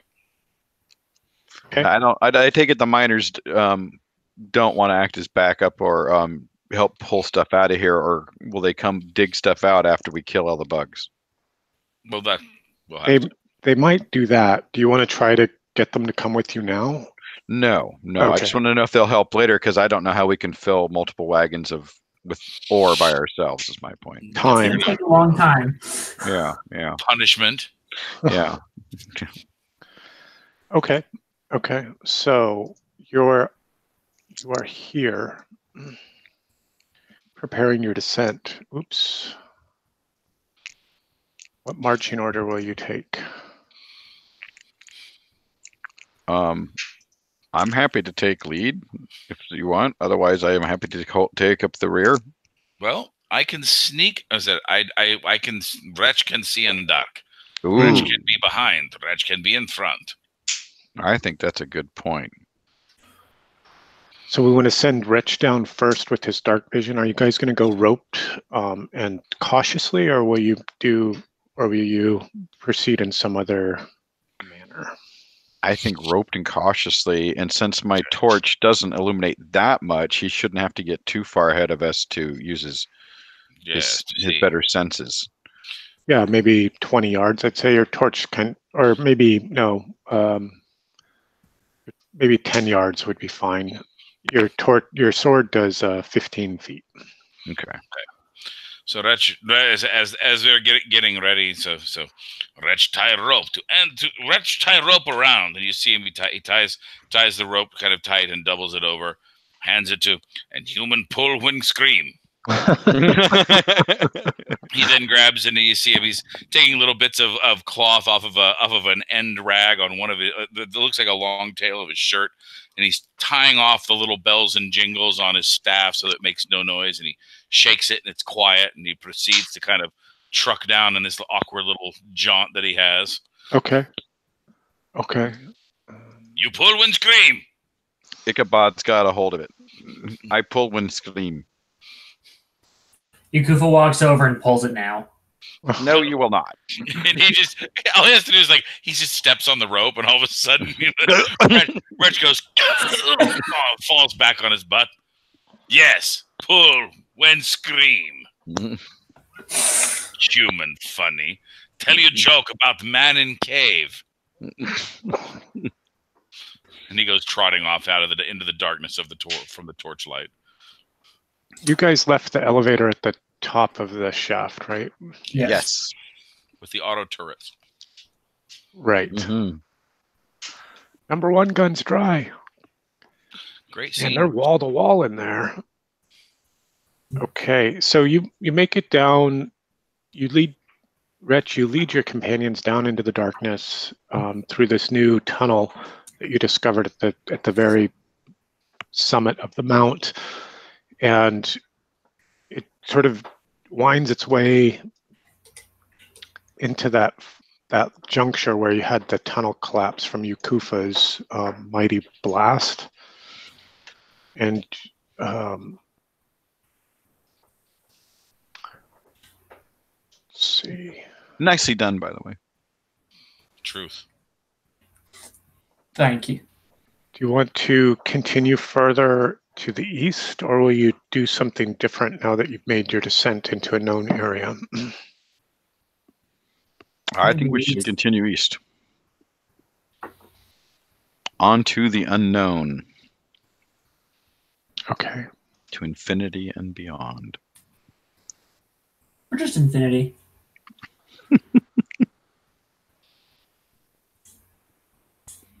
All right, Wretch, give me a perception challenge with a bane. Here it comes. Wretch. All right, we have the perception with this and a -1.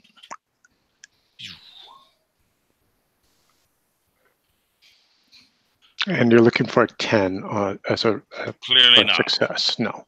Would you like to burn a fortune point? Too busy humming to himself. Wretch moving down. Careful here. Talking out loud when not supposed to sneaking. How far can you see in the dark, Wretch? It's so basically it says you see in areas obscured by shadows as if they were lit, so not very far. So it's more shadowy. It's magnifying their dim into my light. Okay. Okay. Although, okay, well, that's a perception. And I am sneaky. When I get to roll, when I become silent, I get an agility with a boon. But that's for sneaking, not for looking. Okay, so you come to another one of the, like that kind of precipice, a ledge that opens out into a larger vastness. You can see that that vast, there's cavern roofs or ceilings above you, and cavern roofs or walls below you. Wretch goes and he spits over the edge.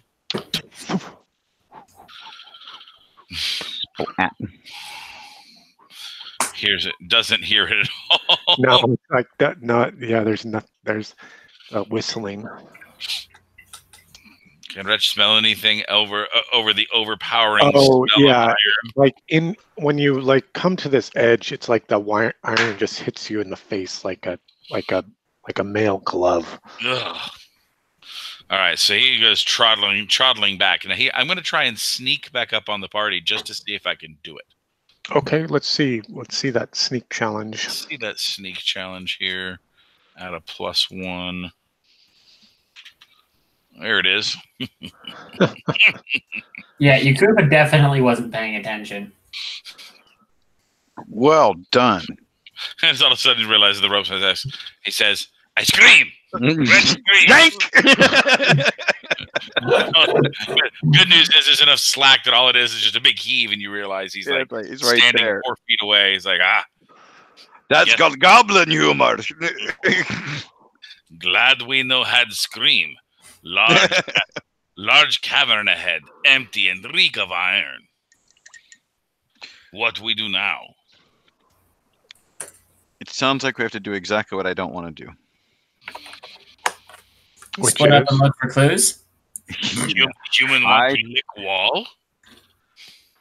Well, we have two choices. One, we can use ropes to climb down, or two, we can come this way. It's going to be hard to get to this point, though. Well, without the elevator, and we don't have anybody who can operate the elevator. So, to be honest, I hate to say it. Well, you still do have the bug. The bug. Bug body. We still have a reanimated corpse bug walking around with us? No, it's No, it's still down right here. It's the top half of it parked down by the controls to drive the winch.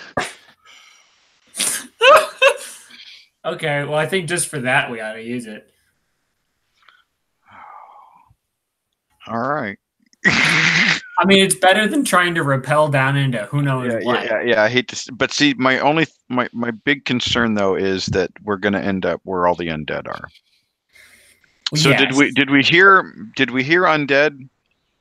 Before we do that, I guess we can come here and take a look and see if they've dug all the way through and if they've come down here and disappeared down into the hole. You can see, yeah, there's that big mob of them is still here. Oh, so they're just milling. They didn't get through, and then They're just milling around. They don't have any way down. You can, yeah, they don't have any way down. Can you understand me? Not if you understand me. Is he nodding? It's hard to tell. I'm willing to send them down the elevator ahead and let them go do their place if that's what they really, really want. But you can see two of those warriors stirring amongst their ranks. Let's figure out a morale check. What warriors? A reaction check. The two big, like, armored guys. Remember that are these with every guys? mob. Oh, the undead Vikings. These. Yeah. See, my thought is we offer to use this elevator to take them back down to there, where where were their friends? Well, their friends were here. Yeah. So I don't want them in this elevator that we want, but if they'll talk to us, I want to offer them this elevator down. Well, let me get a quick reaction check and see what they're. How they feel about a man with a flaming sword. Right. Holy man with a flaming sword. A man who looks eerily like something undead. Well, yeah, that's like, you're like a brother. Let's see, what is that? Yeah, you're like a brother. Mm-hmm. A parody. Oh, Parody a fellow of their dark existence. speaker. Well, he was dead. So he's kind of undead already. You're not wrong. Both things could be true. Mostly dead. So Wretch also speaks dark speech. That's fun. It's the language of witch. Yeah, It's the they're language of necromancy. they're like human. They kind of whisper through the tatters of their esophagus. Right. We have Do no. not belong here beneath the earth. No, we'll leave soon. We can help you get down. Help us, you will. or die you shall. We could just as easily leave you there. It is our fate. Mm-hmm. Trapped here, separated from our brothers. All right. How will you help us or die? Behind you from the tunnel you came through. Remember the elevator that went past you? I can lower it to you and then lower you the rest of the way down to where your brothers are digging right now. Yes, do that. And you'll leave us in peace? Do that. And we will not pursue you. Good. Our fight is with the bugs. Okay. Yakufa begins concentrating on his they're animated torso. And they're speaking common? They are, yeah. Well, my thought is... I mean, common-ish, you know, I mean, it's stilted and it's old. Yeah, dialectical. Has a weird accent. But it's enough to be understood. Right. No, that's fine. I mean, it's obviously a dead guy talking, so that's... Yeah. Ethan, I don't think we want to use this elevator that your bug's been operating. I think we want to use the other one because we want to go down. Yeah. I was going to use this, or the elevator that my bug's operating, to get us up so we could operate the other one. All right. Perfect. I mean, unless you want to climb back up. But I just assume climb back up because I don't want to, because otherwise it seems like I'm antagonizing guys. Like, fuck you, I'm getting out of here and leaving you here. So, all right, we can go up. So you want to spend time and climbing back up to the top of the mount, then go to the next elevator and lower that down? Yes. Okay. Time it is.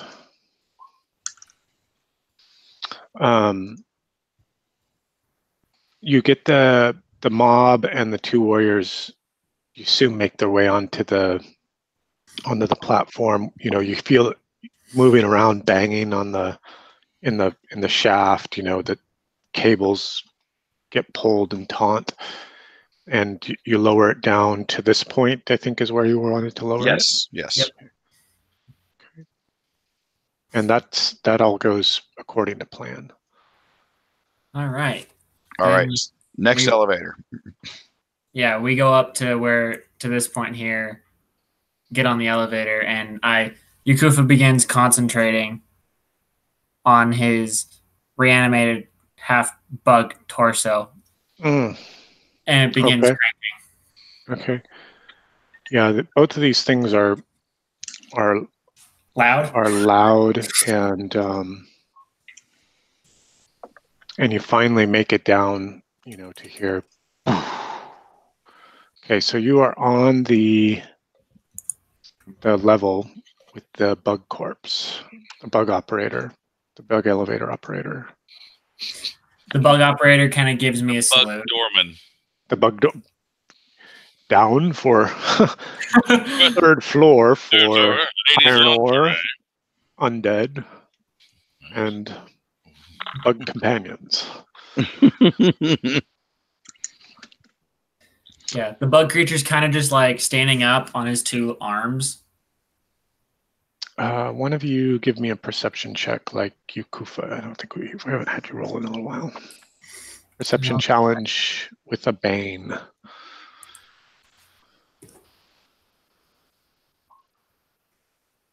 That looks pretty good. You sense, you know, as you're coming down the elevator here, there's movement in the blackness around you. There's something out there. Like bugs? Oh, that's what's been down here, that's for sure. I sense the movement through my animated corpse. Yes. It's able to pick up on other creatures and other movement. Well, do we want to rappel down or do we want to go down the elevator? This is curious. The dead one worries.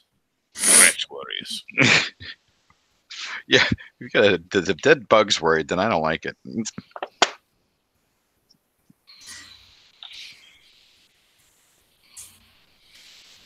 So what do you think? I'd say that we take the elevator, leave it here, Mm-hmm.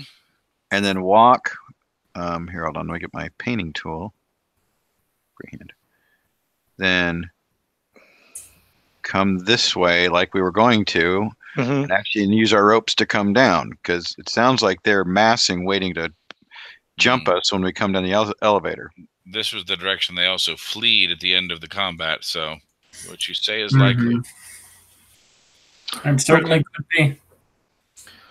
Okay, so you guys come back that way, and when you get to this point here, you see that there's been a tunnel bored through that collapsed. That collapse from Yukufa when you were last here in the mines, and it's not a very big tunnel. It's like about 3 feet around, kind of thing. And it's kind of smooth and slick. And then you're going to make this rappelling down into the darkness here.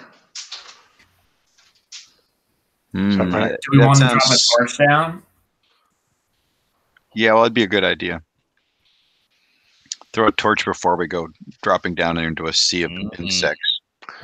Okay, make an agility challenge with a bane to see if it goes out. No, I'm going to use my skill of control flame to make sure it doesn't. Ooh. So I will burn the spell for that. It's a cantrip, but Okay, sure. So it lights up some of the darkness down there. In fact, I will drop an oil flask with the torch when we do it, so we have a little more light, a little longer. Okay. As he napalms. Yo, yeah, it's just. I think you just ignited the cave. Well, an oil flask is enough to fill one lantern, so I figured it's enough. You're not wrong. It's just funny. And with control flame, we can always put it out right away. There you go. Or not. When it shows you the things that weren't meant to be seen. That's right.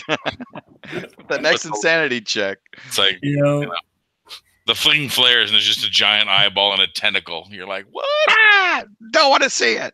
Don't look at it. Don't look at it. We got. Okay. Let's see here.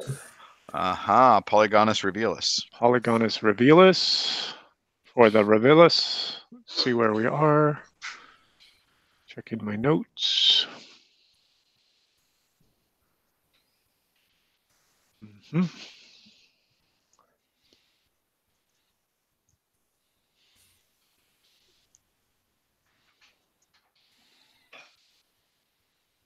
Okay, so you throw the torch down there, right? And then a flask of oil to kind of even make the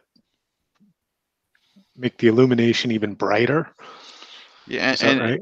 And if there's bugs, remind them about the fire from yesterday. Right.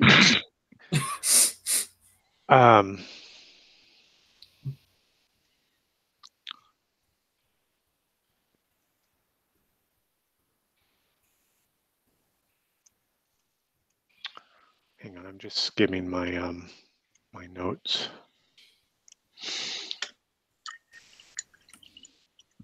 We probably should have had the zombies fight these guys, but that seems insane. It's taking a little bit more persuading than I think we. Yeah, I don't think the zombies would have done the fighting, so that's why I didn't try to say, hey, come help us. I just figured, let's get them out of the way. Okay, so you can see a few things. A few things happen, and they kind of happen pretty quickly. I'm going to reveal a little bit more of the area because of the bright light.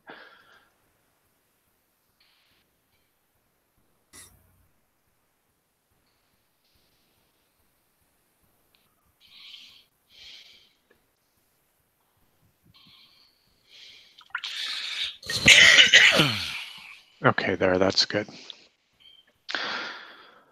So the torch hits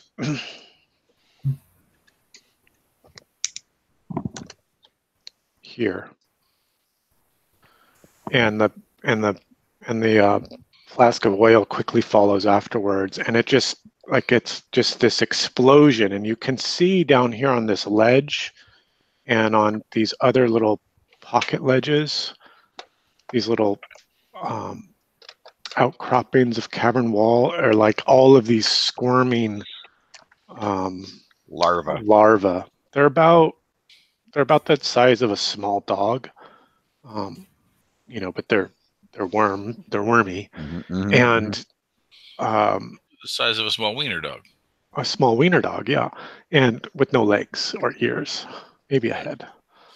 And you know, they're squirming around here. They're getting cooked up in the flame and in the fire, and there's like a squealing and a hissing, you know, and that pop. And smell is delightful. And we got another aliens analogy coming here. I know. And you can hear like a screeching from above up here in the darkness. There's the queen. And then there's like a skittering of all of the bugs. They just come flowing at you as you're sort of standing here on the ledge. Well, and we're in a combat round. I think it's time to invoke some divine ecstasy and some improved battle prowess, boys. Okay, so there's some bugs climbing up here, and there's some climbing down from here. Are there any skittering up from behind us? At this point, this is still clogged, right? There's a tunnel there. It's like something crawled through that collapsed rock, and it's shown there with the black mark on the. That's what the black line was. Like some kind of worm is my guess. Oh, great! Yeah, more monsters. Yeah, they're okay. So we're in a combat round. Let me just get my bearings straight here about what's happening where. Sure, that's fine. Yep. Okay. Cool. And one last check. Oh, the other detail that gets revealed here is where all of those larvae are. There's like piles of ore, like these things are feeding off of it. The larvae are like sort of burrowing and crawling through it, and nice. That's what we call purification. Okay, you guys. We've got lots of larvae to kill. Are you going fast or slow? Slow. Slow, because they're coming to us, right? Mm-hmm.